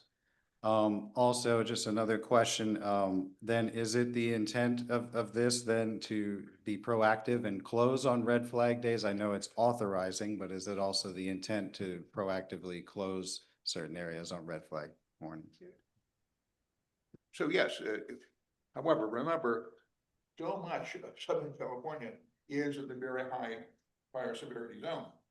So there may be situations where, for example, where we're interfacing with, give you a good example, interfacing with Mr. Mosa or some of the other Elephant Hill. You have city property, conservancy property, MRCA property, and then private. So, for example, in the Altadena area, you've got Altadena Foothills Conservancy that owns property right adjacent to our property, right adjacent to National Forest property. So there's a lot of issues that we're gonna have to do in terms of coordination. And if this measure passes, first thing I'm gonna do is call you tomorrow and say, let's get together with Jody whenever Jody can come back to the office. As soon as the president says she can come back. And we should probably have this as one of the top ideas of coordination between the various agencies. Bernie had a question. Well, it's just a quick comment, and that was, I wanted to say thank you to our Malibu residents that showed up and our survivors, just because your testimonies are the most powerful. And I know that that many meetings with Palisadians have expressed the same concerns. We're not just dealing with fuel mitigation, but we want to prevent ignition as well. And these are one of those common sense steps. So I think Topanga and Malibu and Palisades have all made their positions clear. We would urge an aye from the board. And I just also wanted to know, I think we need to start to take a look at things as one national recreation area. We are a mosaic of many agencies and parks, but we are one national recreation area, and our response should reflect that. Thank you. Okay, thank you. This also may be a conversation for future legislative dialogue, right? But with that, let's do a roll call vote. Mr. Gorell? Yes. Mr. Luna? Yes. Ms. Drake? Yes. Mr. Fink? Yes. Ms. Munoz? Yes. Mr. Ortega? Yes. Ms. Pavley? Yes. Mr. Veras? Yes. That carries. Okay, next item is 8C, consideration of a resolution authorizing a grant of Prop 4 funds to the Mountains Recreation and Conservation Authority for permitting, planning, and coordination of the Los Angeles County Fire Department Fuel Reduction Implementation Projects. Let me ask if there's a staff report first before, so we can both hear it. Hi, I'm Leanne Curley, MRCA Fire Prevention Specialist. There is a staff report pertaining to this. Did you want me to read it? If we can do a quick. Okay, yeah, all right. So I'll just say, sorry, good evening, chairpersons and members of the board. This is my first time, forgive me. So the item concerns a grant application to support planning expenses and MRCA staff time associated with the LA County Fire District statewide critical fuel reduction grant. Originally, these funds were allocated to LA County Fire Department to support the planning phase for its $2.2 million implementation grant. However, the fire district has since requested that the MRCA assume the lead role in coordinating these efforts. As the lead agency, MRCA is now responsible for managing contracts, permitting, monitoring, and then public outreach efforts necessary to advance these projects. So the grant will provide the necessary additional funds to support additional planning costs and to support the MRCA staff coordinating this work. In essence, while the funding was initially authorized for the LA County Fire Department's planning, it's now being redirected to MRCA staff, MRCA, which is providing the staff time dedicated to these projects and environmental planning that make the grant's implementation possible. And also MRCA also provided the permitting project through California Natural Resources Agency at some expense, hiring consultants. Yes, that's correct, Rory. Some of these, the environmental contract supported performing a desktop analysis to identify sensitive biological resources It's also conducting pre-treatment biological resource surveys ahead of each project to flag areas of avoidance. The biologists on site have to conduct 45 different surveys, a total surveys, and then they're also providing cultural resource inadvertent discovery documentation. And the other side of it is we are having to have cultural monitoring as well with these projects. Thank you. Okay, can I get a motion from the advisor? Move approval, Caccioti. Okay, cool. And Ally seconds. Any discussion? Roseanne? Okay, we did get a communication from, Big Rock Mesa's Property Owners Association with respect to this item C, you know, being concerned about removing chaparral and coastal sage scrub, which would promote invasive plants, which I tend to agree that happens. What I don't see in the agenda report is anything about if you have any plans for that, you know, with respect to coastal sage scrub and chaparral plants. Because when I look at what seems to be coming down from the fire department a lot in the last, I don't know, year or so, maybe longer, they do seem to do oftentimes, maybe not all the time, but oftentimes want to get rid of the native plants instead of the non-native plants, which to me is wrong. And so how is this item going to try to mitigate the concern about that issue? Because I think it is a serious issue. So I'm going to ask Rory to address that question. Yeah, basically the project, like at Big Rock, the project was promulgated by LA County Fire to add an additional layer of clearance. And that's why we're using the consultants to actually outline what areas should be. So not every plant gets removed. We flag the ones that we want to stay. And the follow-up, it's another big part of our grant to LA County Fire. They have to do follow-up because we don't want to have type conversion and having non-native grasses and mustard come in Yeah, after. it's just clearance. terrible. That happens everywhere. It's Rory, Wendy Sue. Well, I just want to say that the Chaparral Institute filed a lawsuit against the state for a project in San Diego area, and they won in court. And what the court said to them, and it was up on appeal, and the appellate court said that the EIR did a very good job of biological resources, and that wasn't the issue. It was type conversion, and that there was very concerning was that there was no evidence that there wouldn't be invasive plants or grasses that would grow back that would put humans at risk in the future. So I do think this is something we need to take very seriously. And I'm glad we're hiring experts who understand chaparral environment and that we will not be removing native plants that are important for moisture, you know, keeping moisture for, you know, seeds and all the stuff that we need. Biodiversity. Biodiversity, exactly. Ally, did you ever hand up? Yes, we just had, Rory was there, Leah was there. We had a Topanga Town Council meeting last week, and this is exactly what happened. Those issues were discussed in great detail. The natural resources, even from the fire department, why, when, where, and how it would all be done with that in mind. So, and the concept was, you know, there's no one size fits all. That's what I took away from the meeting, that there are many different ways dealing with it, and preserving natural resources were a big part of the discussion of the meeting.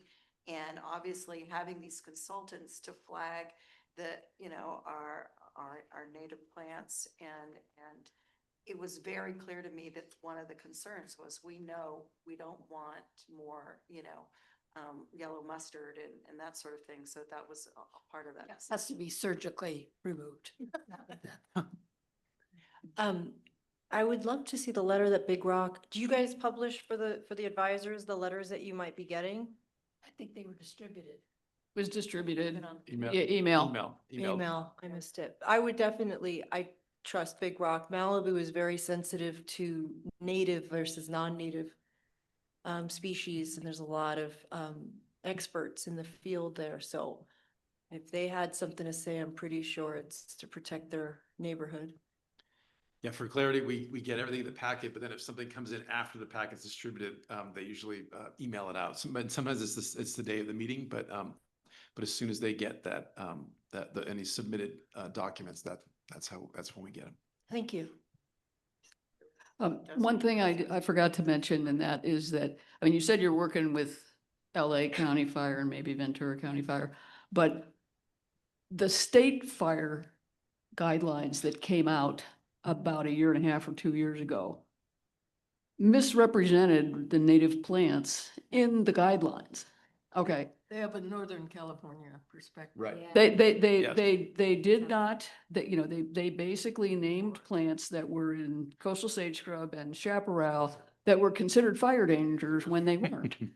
And so if LA and Ventura have to follow what they're saying, it seems like we need to have them at the table too.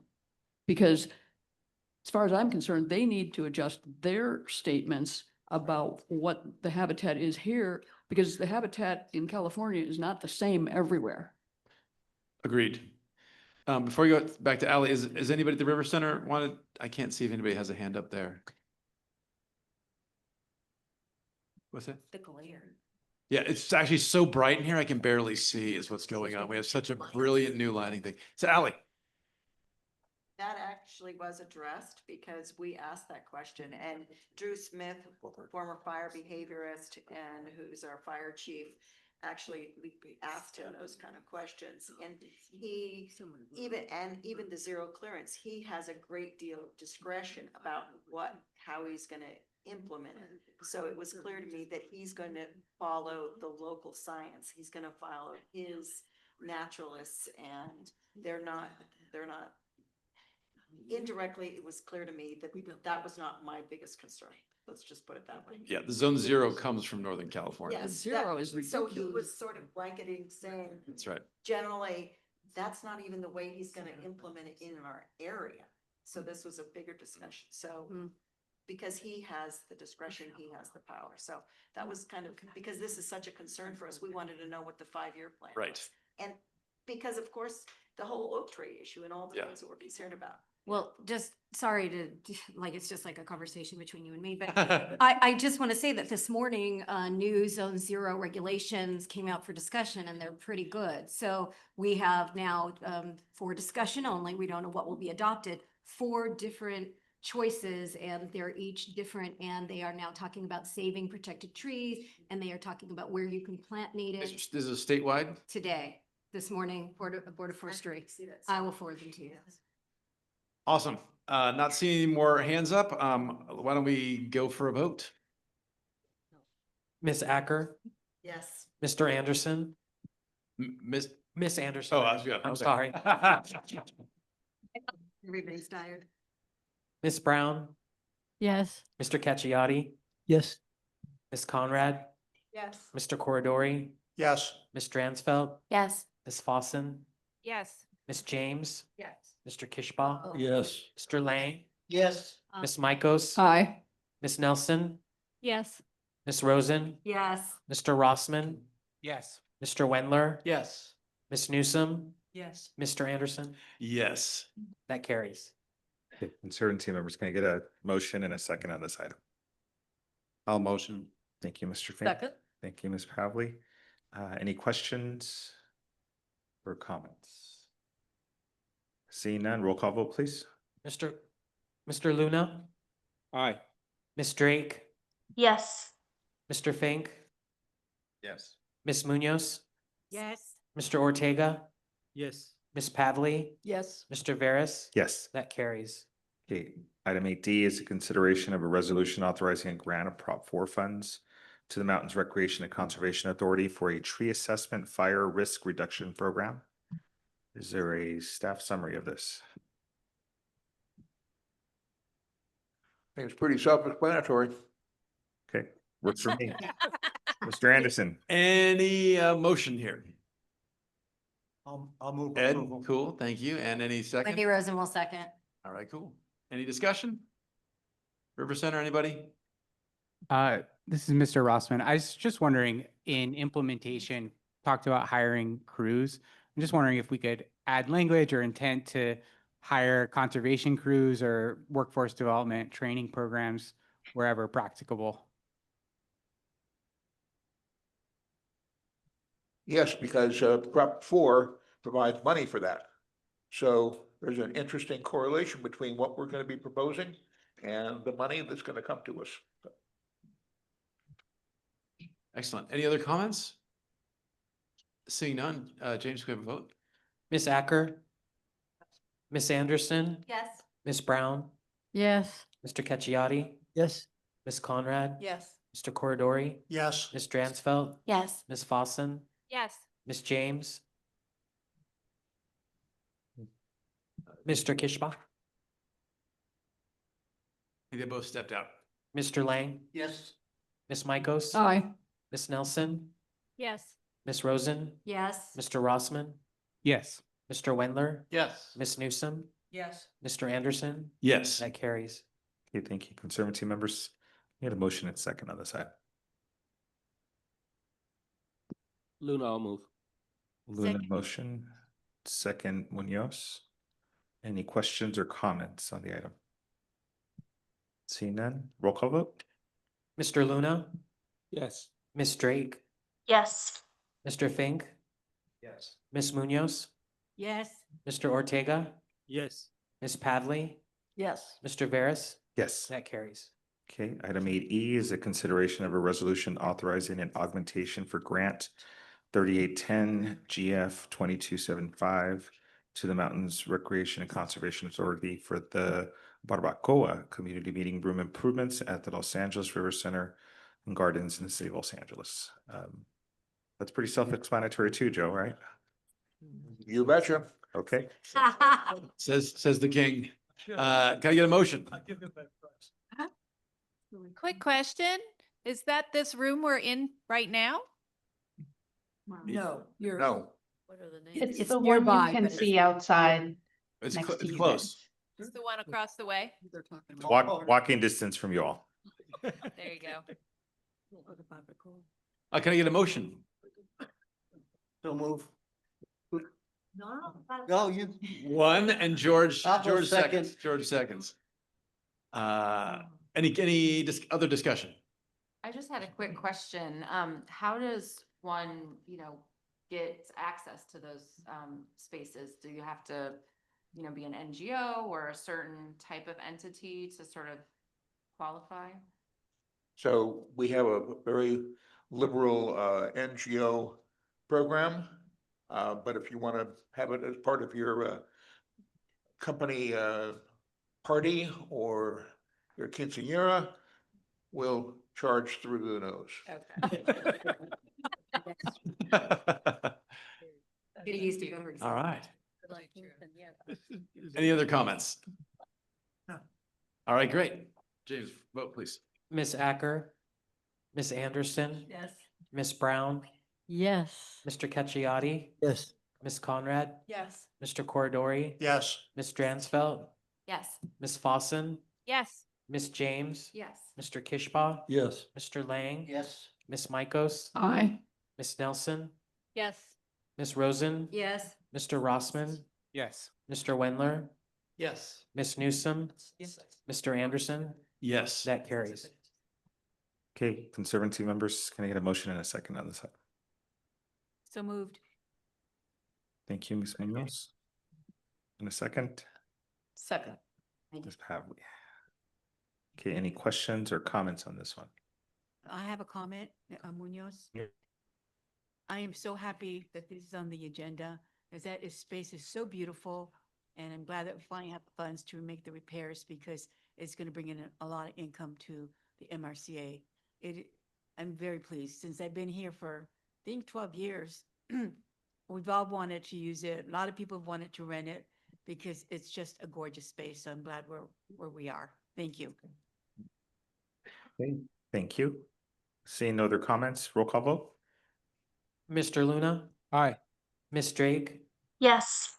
Mr. Fink, Yes. Ms. Munoz, Yes. Mr. Ortega, Yes. Ms. Pavley, Yes. Mr. Veras. Yes. That carries. Okay, item 8F is consideration of resolution authorizing a grant of Prop 4 funds to the Mountains Recreation and Conservation Authority for minor capital outlay improvements at Mill Creek Ranch in LA County. Is there a staff summary on that?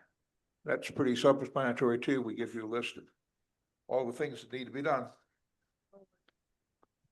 Can I get a motion for Mill Creek? So move. George? And Ally seconds. Any comments or questions?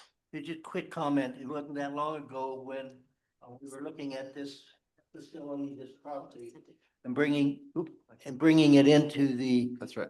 MRCA Conservancy family. And what's already taken place there, the programs, et cetera, is really phenomenal. So our Developed Parks Division has done a great job, and personally would like to thank them all and the staff for what they've done. Cool. And seeing nothing else, I don't think, in the River Center, I guess we'll take a vote. Ms. Acker, Yes. Ms. Anderson, Yeah. Ms. Brown, Yes. Mr. Cacciati, Yes. Ms. Conrad, Yes. Mr. Corridori. Yes. Ms. Dransfeld, Yes. Ms. Fossen, Yes. Ms. James. Yes. Mr. Kishbaugh. Yes. Mr. Lang, Ms. Mikos, Aye. Ms. Nelson, Yes. Ms. Rosen, Yes. Mr. Wendler, Yes. Ms. Newsom, Yes. Mr. Anderson. Yes. The item carries. Okay, Conservancy members, can I get a motion and a second on this item? So moved. Thank you, Ms. Munoz. And was that Mr. Ortega? Yes. Okay, thank you. Any questions or comments? Seeing none, roll call. Mr. Luna. Aye. Ms. Drake, Yes. Mr. Fink, Yes. Ms. Munoz, Yes. Mr. Ortega, Yes. Ms. Pavley, Yes. Mr. Veras. Yes. The item carries. Okay, wonderful. Next, we have item 8G, which I can take as a companion to the one we just moved, is the consideration of a resolution authorizing a grant of Prop 4 funds to the MRCA for visitor serving programs at Mill Creek Ranch. So, Mr. Chairman and members, this is differentiated from your previous action because this is programming and the other was capital outlay. And we've had a very successful run of several different programs with the West Side Regional Center. I don't know if any of you know about the Regional Center program, but the state of California, almost unique among all the states in the union, has a mandatory program for persons that are disabled, and under the whatever that statute is, I used to have it on the tip of my tongue. Americans with Disability. That one? No. The Lanterman Act. Lanterman Act, yeah. Under the Lanterman Act. And so there's a very aggressive program out there, and it actually warms your heart if you get out there with those kids who have the opportunity in a controlled environment. And that's one of the things that we don't do enough of, is have programs. I mean, some of those kids, you don't really want to have them out in the middle of nowhere, and people gawking at them and that kind of thing. But if you have these kind of specialized programs, it really is very rewarding. And so we want to continue that with the regional center programs, and we would invite you to come out and take a look at this. You'll feel better about yourself. Presumably you already feel good about yourself because you voted on, you come to these meetings and you vote on these things, but it's quite an emotional experience. Great. And with that, motion from someone. I'll make a motion. Excellent. And do we get a second? Second. Cool. And in discussion? It sounds wonderful. It is. It's cool. It's cool. We had a great presentation, I don't know, 6 months or 12 months ago, something like that. Just Mr. Evanston encouraging us to come to some of these programs. Could we find out perhaps when they're happening? And Absolutely. Absolutely. I love that. Thank Absolutely. you. So we can all feel good about ourselves. Yeah, excellent. Hearing nothing else, James, vote. Ms. Acker, Yes. Ms. Anderson, Yes. Ms. Brown, Yes. Mr. Cacciati, Yes. Ms. Conrad, Yes. Mr. Corridori, Yes. Ms. Dransfeld, Yes. Ms. Fossen, Yes. Ms. James, Yes. Mr. Kishba, Yes. Mr. Lang, Yes. Ms. Mikos, Aye. Ms. Nelson, Yes. Ms. Rosen, Yes. Mr. Wendler, Yes. Ms. Newsom, Yes. Mr. Anderson. Yes. The item carries. Fantastic. Conservancy members, can I get a motion and a second on this item? I'll move approval as a mother of a regional center client. Motion by Pavley, Second, Ortega. second by Ortega. Any other comments or questions? Seeing none, move to roll call, please. Mr. Luna, You stepped out? thank you. Ms. Drake, Yes. Mr. Fink, Yes. Ms. Munoz, Yes. Mr. Ortega, Yes. Ms. Pavley, Yes. Mr. Veras. Yes. The item carries. Okay, next item is 8H, to consideration of a resolution authorizing a grant to the Mountains Recreation Authority and Conservation Authority for acquisition and improvements at Elephant Hill. I believe this is also an item we've had in the past and we're aware of it. Mr. Edmondson, you want to make a comment on this? Yes, brief comment, Mr. Chairman. So the big problem we have here is dotted ownerships hither and yon. And that's practically impossible to administer the property. Here we have the opportunity of consolidating. Not every one of those properties is as important as others, but the idea we can have a block. And we finally got the landowner to say, okay, we'll gladly take your $2 million or whatever it is. Amazing how difficult it is to persuade people to become millionaires, but we were able to do it. So this is a major step forward in consolidating, and this is something that the community has said, you know, get off your butt and bring a consolidation here so we can have active management, and our park rangers are happy to be able to you know, what we do now, we'll give you a little hint. We have phony rocks out there. Phony rocks. Phony rocks. Excellent. Tell anyone. What's inside those rocks are cameras. And that's essentially the only way that we can enforce. And we take a photo of the license plate of some of these vehicles, off-road vehicles. And because we can know exactly where the camera is. It's very hard if you have dotted ownerships. You say, Judge, I'm pretty sure that this person was over here. And they said, no, I wasn't here. So if we have a block of property that we can post and control, we're going to have a major change, I believe, in the ownership, not ownership, but in the usership Activity of this park. Move approval. All right, Second. great. One, can I get a second? Second, Cacciati. Yeah, there you go. Got it. Any discussion? Just a comment, I guess, that it'd be helpful if we had a map that showed these properties in relationship to the entire Elephant Hill. You do. I guess I didn't see that. Okay, well, Yeah, yeah. I have to get that too. No, it's on.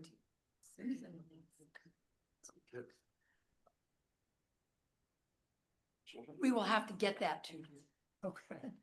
You want the zoom out, right? Because we Yeah, just have the. yeah. Oh, I Context. trust these are strategically located.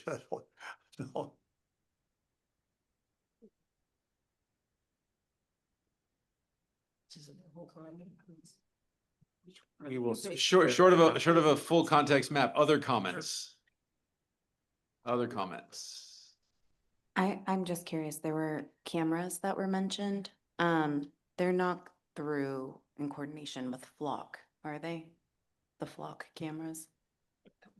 Okay, as long as it's not, I was just curious. Flock cameras are like neighborhood cameras. You sound like rock. not flock.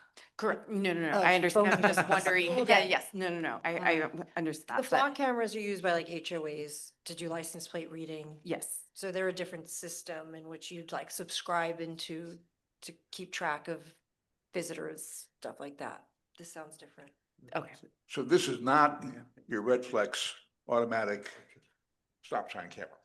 Okay. This is simply an A trail observation camera. camera. Got it. Thank you. All right, do you have a problem with flock? I just want to. Yes, Okay, absolutely. can you say why? I'll save that for offline. Because I was thinking about getting flock because they're telling people to sign into it. So let's have. Don't a do chat. that. Okay. Okay. Any other comments? James, vote please.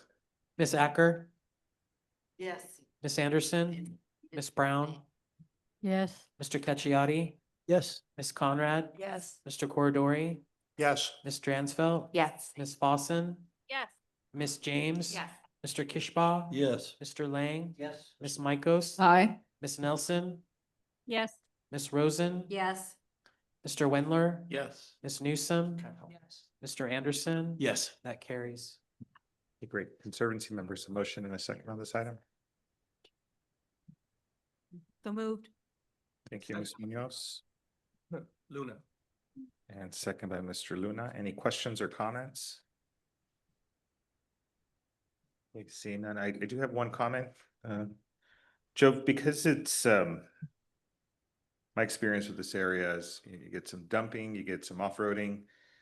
Every once in a while, you get somebody trying to build a foundation real quick without any permitting. As we're acquiring properties and we were showing the map here and it's dotted.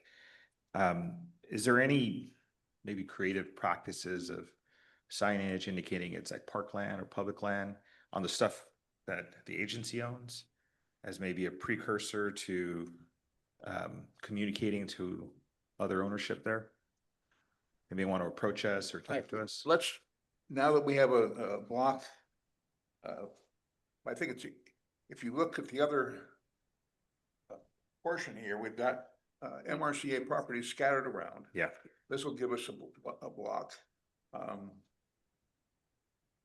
There are private property owners who have the idea that they do want to develop those properties.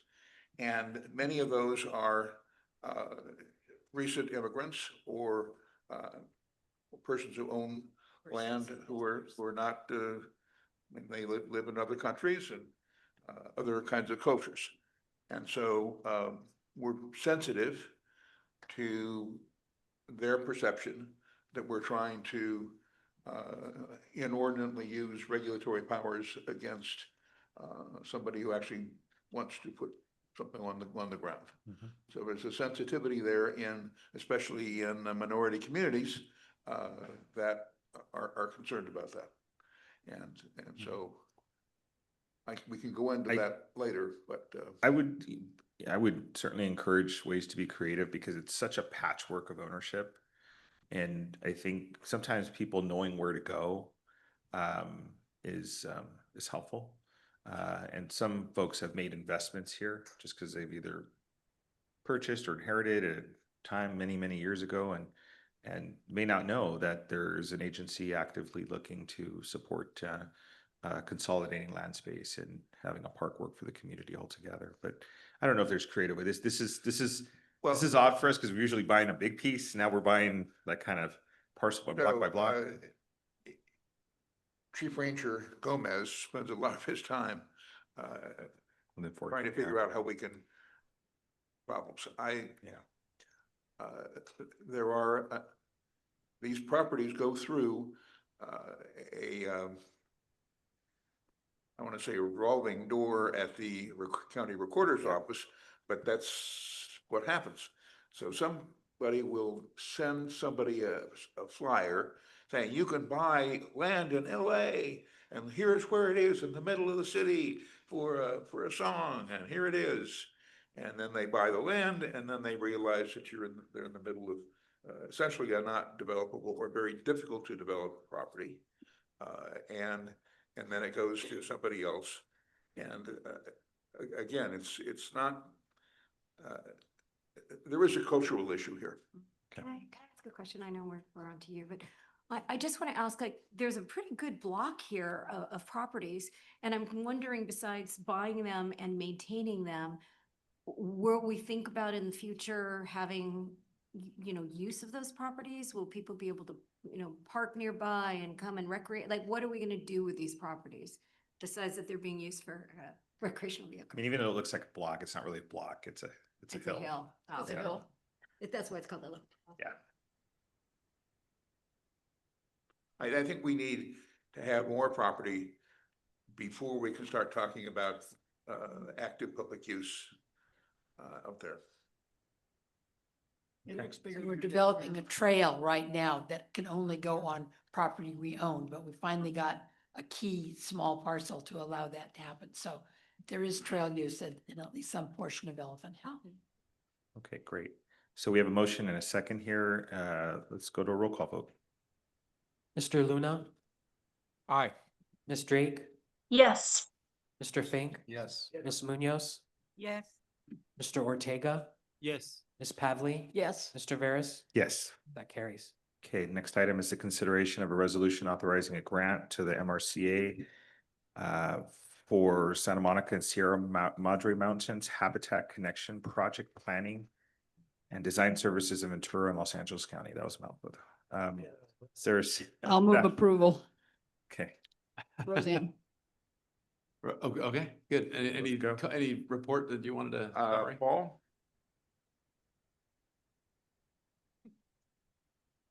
No. Oh, it is. So this is a project planning and design grant that stretches from, I think, 4 mountain ranges from north of the 126 down through the Santa Susanas, the Simi Hills into the Santa Monica Mountains. And allows the MRCA staff to do all the different things it does, and also the MRCA legal staff to close properties for that whole zone, to keep putting that habitat linkage, inter-mountain range habitat linkage system together. It's really one of the core geographic areas of our acquisition program. And this is a grant that supplies the ability to do that and set up deals and close deals. So tax defaulted properties, donations, or Everything. Acquisition, Everything. appraisals, all the things that. Right. Cool. And Roseanne, I did move. motion, and we get a second? I'll second the motion. Okay, go, Roseanne. Okay, now I wanted to ask, some of these properties are ones that have had project, what do we call it? The studies that have to be done for the Wildlife Conservation Board, because they said in here this was also to consider for the Wildlife Conservation Board. If a study had been done in the past for some place, is it still active, or do they have to be redone in a situation like that? If you're referring to the Wildlife Conservation Board, you could use the same study for the most part. I mean, if it's a rare species survey, you probably need to update it. It's pretty case by case. Yeah. I was wondering, and I don't know if I should ask you this offline, but I'll mention it now, because there is that Malibu winery property that is part of the old North Park and Hidden Creek, that I understand that even though they still own it, that they apparently moved to Texas, from what I hear. And I wondered if you thought there was any chance that we could still get some of that property. This is in more. It's in the same, it's on the map. It's on the map. But it's certainly within that zone in terms of appraising it and working on it and looking at title reports and talking to the owners. Sure. Yeah, because it seems like maybe enough time has passed where they might want to do something different. I don't know. May I ask which property? Pardon me? May I ask which property? This would be in Moore Park, and partially the Moore Park area of interest, but it's the old Hidden Creek Ranch and North Park developments that the residents of Moore Park voted down several times. And there was a study done a while back. It was even on one of the bond issues way back when, probably 20 years ago now, right? And I know they did, what do they call it? A PSC study or something, whatever it's called. And I know that was done at that time, because if that bond had passed, which it didn't, that particular one, we had an in to be able to possibly do something, because it's right in the South Coast Wildlands wildlife corridor, Mhm. right below Happy Camp Canyon Regional Park. I see. I saw that on the map. So I mean, it's a really key piece in terms of the wildlife corridor. And, we haven't had any luck being able to get it because of the votes against the developers, but maybe enough time has passed. Because they did sell to the winery for a song. We could have bought that in a heartbeat if they had let us have that price, but they wouldn't give us that price back then. But it would be nice if we have more wildland money, because that's private money and it's a wonderful source. I mean, so Wildlands Conservancy, you know, they're wonderful people, so send them a letter saying. The 30 by 30 clock is ticking. Yeah. Any other comments? James? Ms. Acker? Ms. Anderson? Yeah. Ms. Brown? Yes. Mr. Cacciati? Yes. Ms. Conrad? Yes. Mr. Corridori? Yes. Ms. Dransfeld? Yes. Ms. Fossen? Yes. Ms. James? Yes. Mr. Kishbaugh? Yes. Mr. Lang? Yes. Ms. Micos? Aye. Ms. Nelson? Yes. Ms. Rosen? Yes. Mr. Wendler? Yes. Ms. Newsom?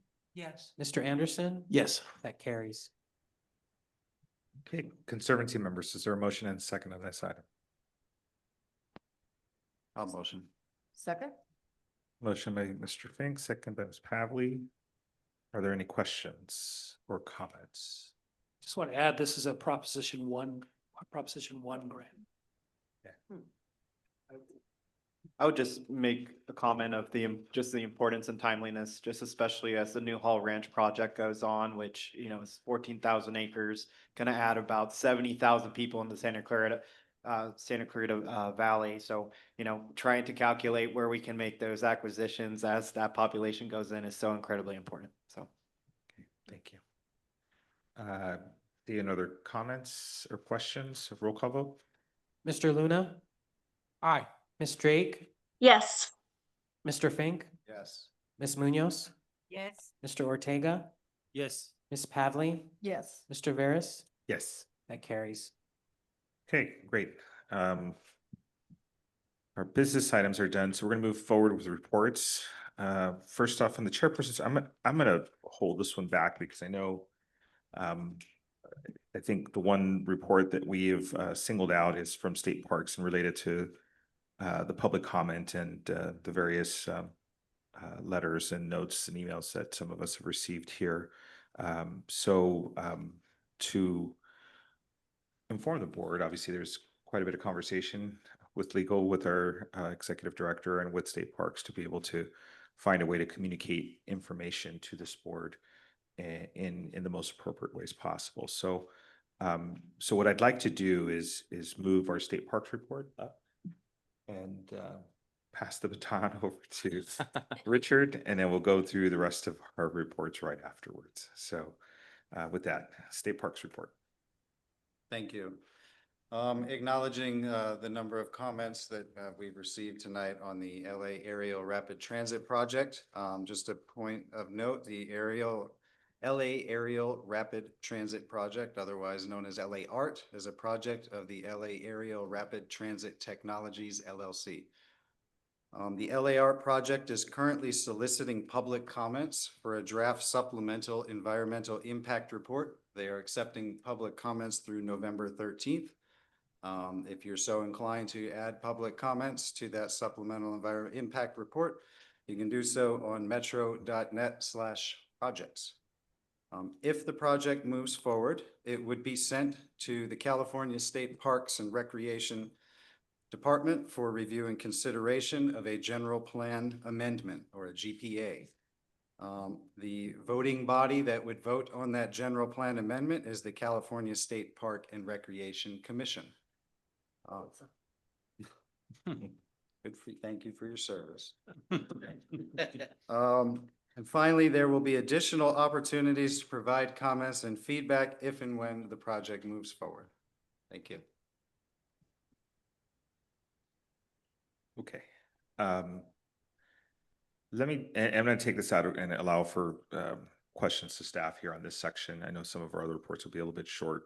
I did want to note for the record that have you, I know Mr. Fink, the comment about receiving an actual application yet, has that occurred? Is it an official project yet? There's a lot of conversation, but I guess I want to say as a note, this is a project that's been authorized by Metro to begin an environmental impact study. It still has to go through the city of Los Angeles and their planning the process, and it still has to go essentially through state parks. The challenge I think we've sort of been observing is we have a member of our agency who is going to review this project while at the same time the role of our trusteeship. So I know I had a chance to sort of reach out, check in legally, what are the things that we can do? And some of it, and I'll note for the record, I think one of the attorneys, Mr. Gibbons, had mentioned we have one comment on a housing project there. From the standpoint of somebody who's sort of been around there a long time, I've had a chance to work on the Dodger Express as an appointee to the Mobile Source Reduction Committee, and have been a long time activist in the area for the spaces. We're going from an area that was industrial, warehoused, adjacent to a very vibrant old community in Chinatown. And I think we did something amazing by putting our state park there. It's a catalyst to changing that entire area. But the area was infrastructure-wise built for trucks and that kind of traffic. And so over the past 10 years, I think we've probably witnessed several thousand market rate housing units come up in the space, and it's entirely changing what's happening there. And so I think there's a lot of sensitivity. There's a very important place that we can all play. We'd love to see. I know we have one community housing project, William Mead, that's always struggled to try to get to the state park in a very safe way, just because it's been a truck zone for so many years. You know, we are challenged with Broadway to Spring Street access points. And so, but we've only commented on one housing project, and we've been asked to comment on this additional project. But there's a lot of activity and a lot of changing face that's happening here. So as we've received these requests, and we know that we have state parks who's part of us, and we're part of them together in the conservancy or in the resource agency, there's a lot of comments that I think we have to sort of consider and keep in mind with what our role is going to be. Do we have an active role in every single housing project that goes up? I'm not sure. I think we've struggled, and certainly General Counsel, please jump in, or Norma from the Attorney General's office, to really understand what this role of a trustee is. I think we get involved with, I think, 3 dozen letters a year, but not every single thing has a letter from us. So to understand when it sort of rises to consideration, Joe made a comment about sort of concern, widespread concern, and that's why it's been agendized in this way for a conversation for us in this report. But there's a lot of layers to it. Like I said, several housing projects have had no comment from us. We haven't been asked. Frankly, even ones right next door that have opened, and I've had a chance to attend as a community member to see some, and Homeboy Industries has a new office space right next to our park, and we did no commentary there, but we think that's a good thing. So it's a lot of moving parts. And so I think from the standpoint of state parks, when I reached out to the agency because of these concerns, we wanted to make sure they could at least have an official statement to our board as a member of this board. So Joe, I don't know if you want to add to that. Mr. Chairman, let me just suggest that we will ask the Attorney General, allegation, I don't want to say allegation, statements were made that we had an affirmative mandatory obligation of the attorneys. So we're going to ask the Attorney General, in coordination with our Chief Staff Counsel, to address that question. Is our participation a mandatory participation? And if it is, then of course we will agendize that for the board. If it's not mandatory, then I think you have discretion to tell us what to do. But I would hope that we would do that after we had heard officially from where State Parks is on this one. Good question. Would you, because of the deadlines notice after you've heard from the Attorney General and the Court of Appeal, whether it's mandatory or not, have to, Conservancy would have to ask for the continuation for a certain period of time because it's coming up very quickly, of 45 days in order to respond if you needed to. Probably.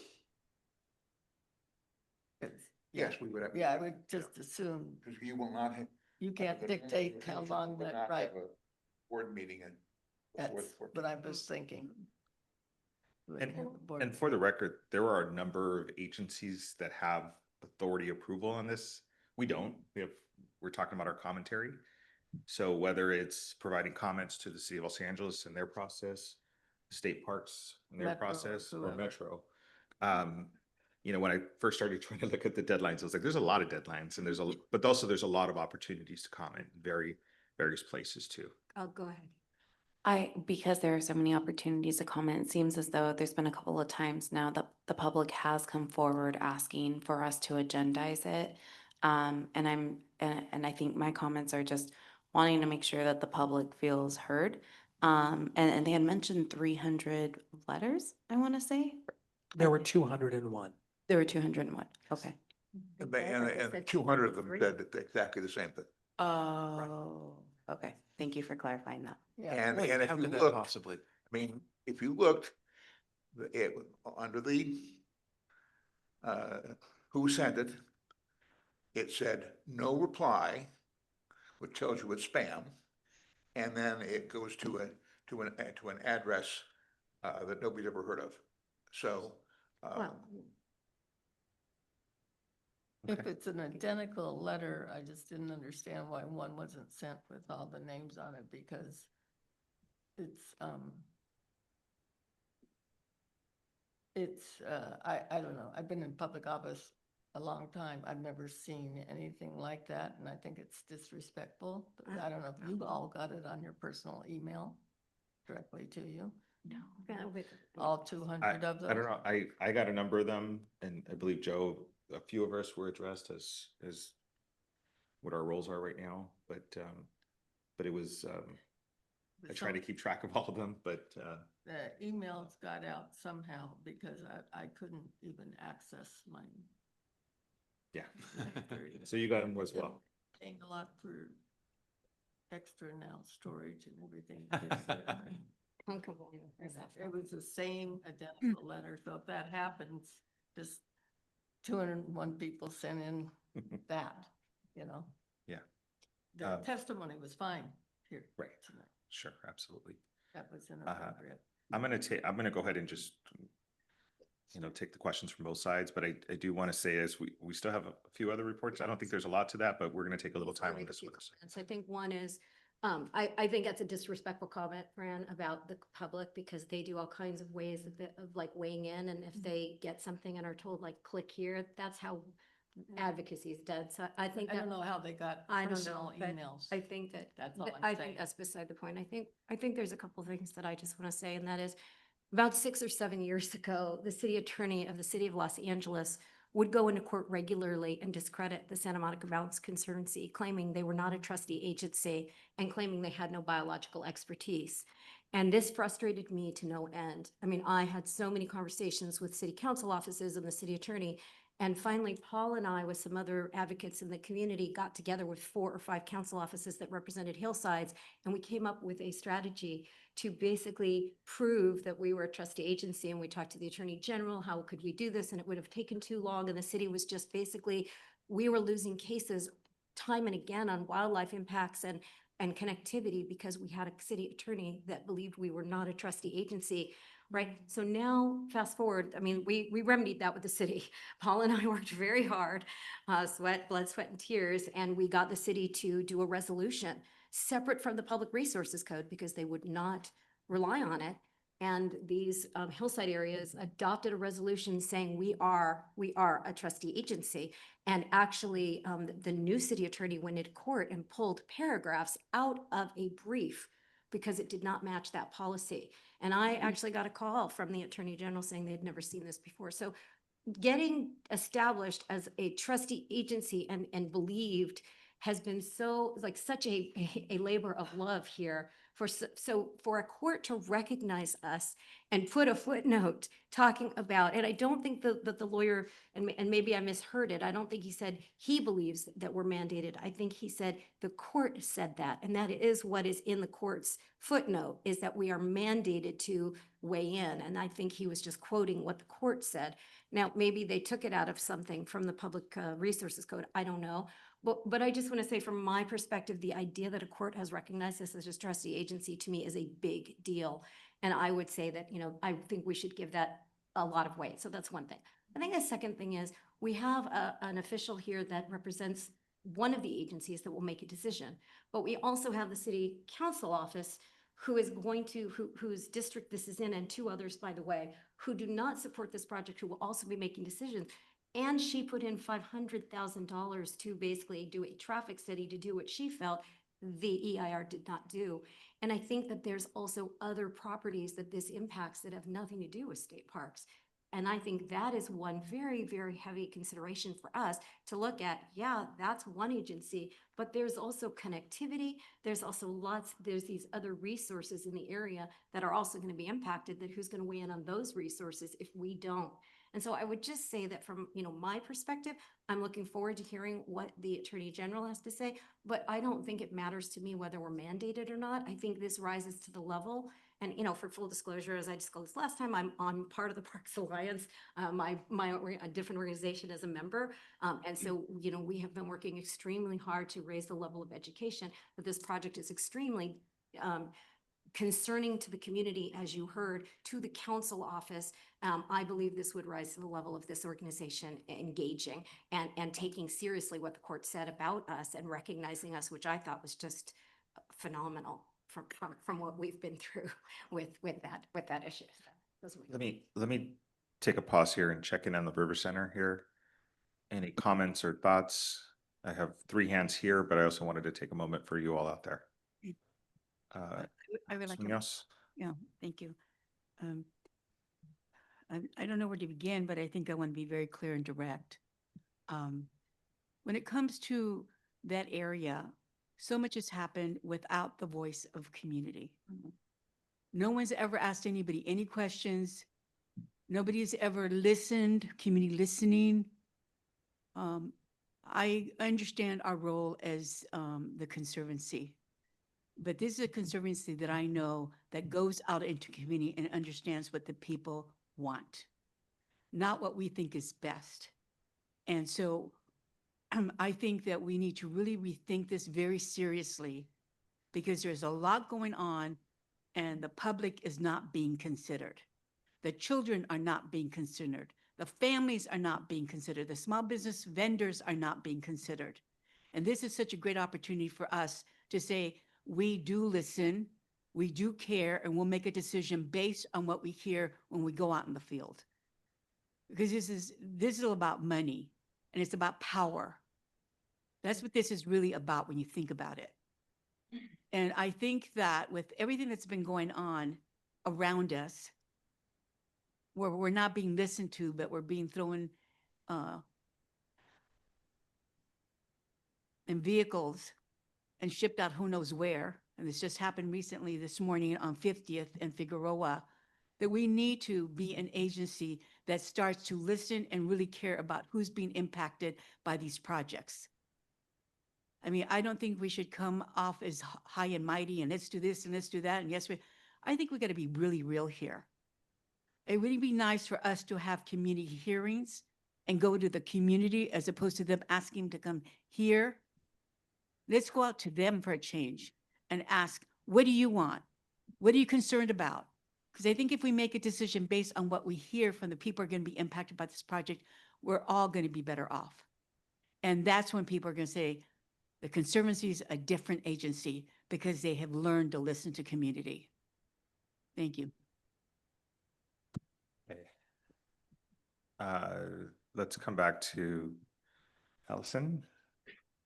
So I just want to go over the language from the Court of Appeals, which explained the organization's trustee authority in a long footnote on page pages 103 to 104. And I want you to listen very carefully to the words that the appeals court used here. Piecemeal development projects were occurring within the zone, which resulted in the irreplaceable loss of open space and recreational resources. To address this environmental harm, the Conservancy Act created the Conservancy as a single governmental agency with the responsibility for implementing a mandate to protect and preserve the Santa Monica Mountain Zone and to promote recreational use, open space, blah, blah, blah. This is within the domain of the board. And I think to not weigh in on this is a travesty that will be felt by future generations. And to Irma's point, it's imperative that the voiceless finally get a voice because they have been ignored in this process. My family, and this is why this is so hard, this is hard. I'm a big Dodger fan, but my family traces part of its roots to Chavez Ravine. We were displaced. We've been through this generationally. There's a lot of generational harm here that people in power took everything from the people in that community and are continuing to take. And we need to stop that. And this is an opportunity to make that happen. This is a vanity project that will not serve that goes to a private, it goes to a private parking area. This is not even going to serve the general public. This is a vanity project. It's a ballroom in the sky. And we need to take a stand here. It's imperative. I would like to add something. From River Center, Caroline. Oh, Caroline. Okay. Yes, go ahead, please. You can walk out of Union Station toward the front and make a left turn and go out in the courtyard, ostensibly to look at the beautiful tiles, but what you need to do is look down on the ground and see the boundary of the former Chinatown and another community, which most likely wasn't called Olvera Street, but some other name at the time, that was obliterated for Union Station. It's a history that's pretty much lost to anybody that uses that space. But people have been displaced without much concern. The idea of loss of generational wealth is huge. And this is something that we need to listen to very carefully, to the people who spoke here tonight, to give them a chance to speak further, because people aren't that experienced standing up for themselves when it comes to big projects like this. They need an entity such as the Santa Monica Mountains Conservancy to aid in this effort. Thank you.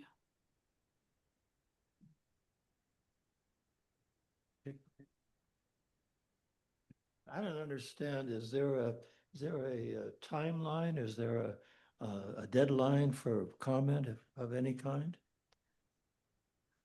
Well, the current one is November 13th. The current, Deadline. yeah. It's what? The current November planning. 13th. Yeah. So if we were to send a letter or anything, it would have to be in before then, right? Yeah. Or Or we would request an extension. Yes. Okay. Thank you. Mr. Chair, this is Norma Franklin at the AG's office. If I Go may ahead. just add a couple of things. First, I want to remind the board about the Bagley-Keene Act and Government Code 11125. I think that we have just sort of been expressing our personal, or not personal, but our views on what's being discussed today. But I just want to remind everyone that because the item is not on the agenda, we want to make sure not to necessarily deliberate on the item as a board. But also I want to assure everyone that Staff Council and I have reviewed the comment letters submitted.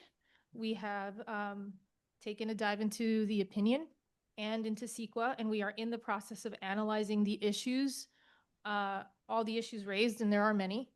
And we are also actively researching the Conservancy's legal right and duties to determine how the Conservancy will respond. So we will be on top of that and we will advise accordingly. Thank you. Can we ask for a? We're gonna- continuance, or? We're gonna, Can we do it? because it's not agendized that way, but I did want to make sure we had a couple things dealt with today. One, that State Parks officially was able to speak to us on how it impacts them. We have sort of feedback from our council that's going to continue.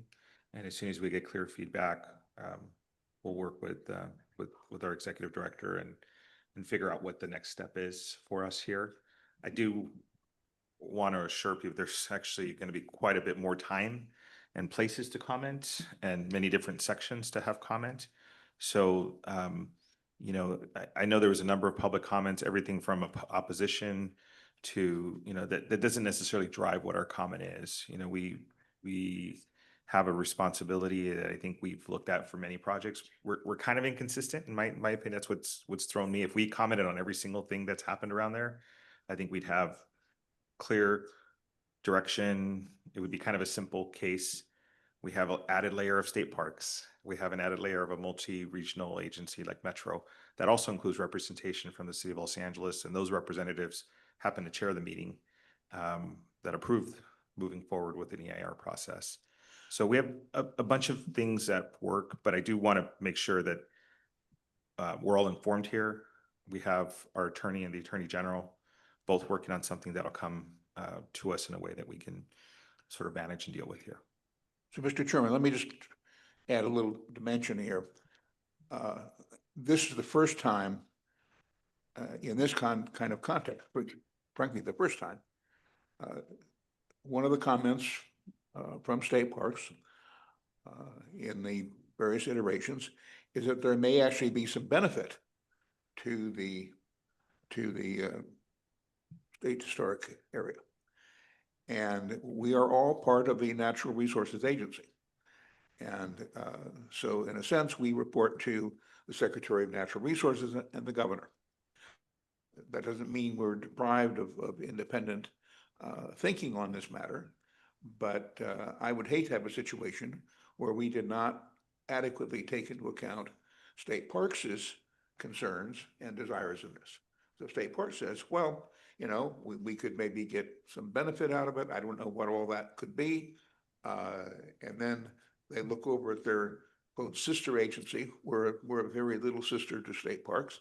And then, but how come these people are saying this and we believe this? So it requires a high degree of coordination, probably at the Sacramento level, so that we're not at cross purposes. And I don't think this board would want to be at cross purposes with state parks. So these are kind of considerations that we have to take into account. Okay, thank you. Very quickly, because Very good. This is more procedural. The November 13th deadline that they're talking about is which agency that everybody was asking us to ask for 45 more days? one of the comment periods for Metro. It was a Metro. Okay, it was Metro. But they're, Supplemental environmental impact report. So it's like the noise, things like that. right. But I mean, in this, so it's draft, so there will, at least there'll have to be another round of comments for final, even if it comes to that. Because it's court ordered. Is, you know, I mean, some of this is going to be figured out by when legal tells us what they think, but whether they're going to be able to tell us by November 13th is debatable, right? Probably, yes. Right, and so I thought I heard somebody say here before the legal came in that theoretically, I think even Joe said it, I think theoretically they could ask for the more time. Whether you use it based on what you find out from legal is another story. But they theoretically could do that, and they don't need they don't need the board to ask for the 45 days, if that's what they decide to do. Is that right? I understand the council members asking for that additional time. So there are requests into Metro for, Whether we make the request or not. yes. I think the question was, can we make the request without the board voting? I think that's what her question is. Well, I did ask about that. I think I'll leave it in the hands of legal right now. Mhm. Okay. I don't, this is the Attorney General's office and staff council's online. He can correct me if I'm wrong, but I don't believe that we would need a vote for that. Okay. So Okay. can we ask them that? Great. Supporting the council, just with that with us? Okay. You can. You can. Okay, so And I it's, do. it's on the table, so our council can communicate with our executive director on that. Okay, so with that, Mr. Fink, anything else on statement? All right. I'll just add that, as part of the original, review of the original environmental impact report, State Parks did submit comments. So if you want to read State Parks previously submitted comments, they are included in the, original EIR reports. Thank you. Okay, next, I'll ask for Coastal Commission report. Do we have one? No. Okay, Coastal Conservancy report. I believe Ms. Hutzel is on the line. Yes, hello, everybody, and good evening. And I just want to echo what some of the early commenters said about being very grateful for your public service to the Santa Monica Mountains Conservancy. And the Coastal Conservancy, our next board meeting is November 20th. We have a couple wildfire resilience projects going to that board meeting. We do have Proposition 4 funding now for wildfire resilience, coastal resilience broadly, sea level rise, adaptation, or coastal flood management, dam removal, Santa Ana River, and a couple other smaller geographic areas. So our grant program is up and running. We have a pre-application and an application, and it's a rolling process. So just wanted to share that with all of you and say thanks once again. Great, thank you. May I ask her a question? Sure. Oh, thank you. Nice to meet you. I'm Halen from Malibu. We might have met before, I'm not sure. Is it possible you could send me information about those coastal meetings? Yes. I got November 20th, but if you can reach out with more information, I'd love to join it. Yes. I'm sorry, what was your name again? Sure. James, can you take them offline on that one? Yes. you. Great. Appreciate it. Ms. Hutzel, you can email me and I'll get that information to Ms. Conrad. Terrific. I'll do that, James. Thank you. Thank you. Fantastic. Next, we'll go to the Attorney General report. Ms. Franklin. There is no Attorney General report for tonight. Thank you. Okay. I hate to ask, National Park Service report. Crickets. Cricket. Okay, Forest Service report. Crickets. Crickets. No report. Okay. I know they're for a little bit. Executive Director's report. I've already said enough. King Joe. Okay, MRCA report. I know George has submitted his report in writing. Is there anything else you want to add to that report or highlight? I just want to make a comment for those of you who have not been with the organization that long. This is the like 3-page report. This is more typical what they used to look like. I did want to bring one item to attention under the fire division when it mentions type 6 strike team deployed 7 weeks out of county and state, 2 out of county and state fires. To me, that just reinforces the quality of your MRCA fire division and the confidence that the rest of the state has, and including them in all this out of area firefighting. So we should be very proud of our fire division. Okay. That concludes my report. Thank you, George. Photos I have that they showed up at our emergency fair. Yay. Next, we have the Santa Clarita Watershed Recreation and Conservation report. Susan? No report tonight. Thank you. Wildlife Corridor Conservation Authority report, Paul? Okay, Moore Park Watershed Parks Recreation Conservation Authority report. No report. Thank you. Any reports by staff, Joe? Okay, And I think we've gotten plenty of questions, so. I have one, sorry if I could ask. So maybe next meeting is not the appropriate time for this, but so we just finished this year's round of surveying. We survey folks in LA County, Ventura County, Santa Barbara County about various coastal management issues. And as some of you know, I've reported in the past on people's response to if they feel safe in open spaces. And we typically ask back in the day, 2000, a while ago, 2015, and then whatever the current year is. And the short version is what we've seen so far, still QA/QCing the data, but essentially no one said that they felt somewhat unsafe or very unsafe historically in 2000 and in 2015. And today it's about 1 in 5 people say that they feel a level of unsafeness in our open spaces.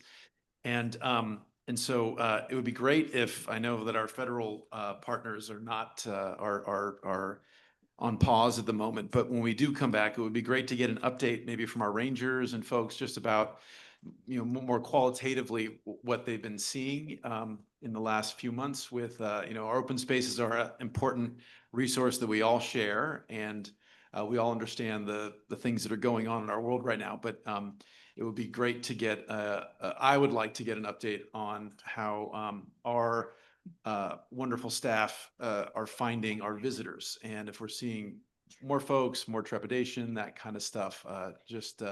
It seems to be growing for obvious reasons. So that'd be great just to get an update on that stuff. So Dr. Anderson, maybe we can have a presentation on your study work and your colleagues, and then we would meld that with presentation from our chief ranger and from state parks, national parks, if that's appropriate. Sure. Any other comments? I had a question, I'm sorry. Did I hear that you said nowadays 1 in 5 feel unsafe? Correct. And what parks did you study? The whole region. So we just encounter people in random spaces across the counties, and we ask random public. And did you ask the flavor of unsafe? Was it like personal? I feel like I'm unsafe. We just say, do you feel safe, unsafe, neutral, et cetera. So It's interesting. yeah, so it's definitely been, and we've started this about 8 years ago. Or these questions, we kind of modified them for a little bit, but it's definitely there's a high degree of people feeling not super comfortable in our compared to historic. Sorry to keep asking, I'm just curious. Do the parks that you studied have like docents and volunteers and So other? this isn't park, this is general. This is just general. the stores and Oh, beach, yeah. everywhere, everywhere. I thought it was just like specific to parks, and I was wondering. Well, we what asked about open space specifically. Okay. Okay, thank So you. yeah, it's a thing that came up several years ago. We started noticing that our rangers, because they wear more you know, official uniforms, and that some people were less trusting of them because there's Interesting. more nervousness around. I would love to uniforms. look into docents in Malibu to help kind of people feel comfortable, they look like you, and they're also educational, and nobody has to pay for them, and it's kind of like a give back to the community service, so it's like less intimidating. I've been hoping to figure that out. If anybody has pointers. Thank you. Thank you. Any other comments? All right, seeing none, there is no closed session scheduled. Oh, I'm sorry, I have a comment. Yeah, I just wanted to share that we have a great opportunity to preserve a critical wildlife corridor between the Verdugos and the San Gabriels. It's in Shadow Hills. It was actually on our agenda in July. There were some questions about making sure that sufficient public access would be part of that. And so there has been a more robust public access plan that's been submitted. So I'm just stating that I'm hopeful that we can get that back on our next agenda, because I think it's a great project and a great opportunity for us to fund a project like that. Thank you. Thank you for the comment. Cool.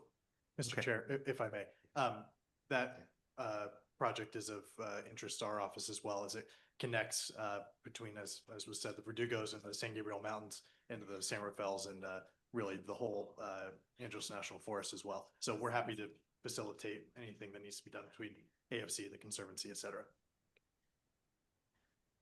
And I echo my colleague from Assemblymember Harabidian's office, and Senator did submit a letter of support for this request back in July, and I'm just here to reiterate that strong support on her behalf. You may want to contact Beth Pratt with the National Wildlife Federation, who's working statewide on this, as well as the Wildlife Conservation Board, to find out if there's planning grant related monies available for the future. All right, so closed session, there is none. We are currently scheduled for our next meeting on November 17th. We may need to get a note from James. We may need to change that. He will be in touch if that change does happen. But outside of that, if there's no objections, we'll stand adjourned today. Thank you all. Thank you.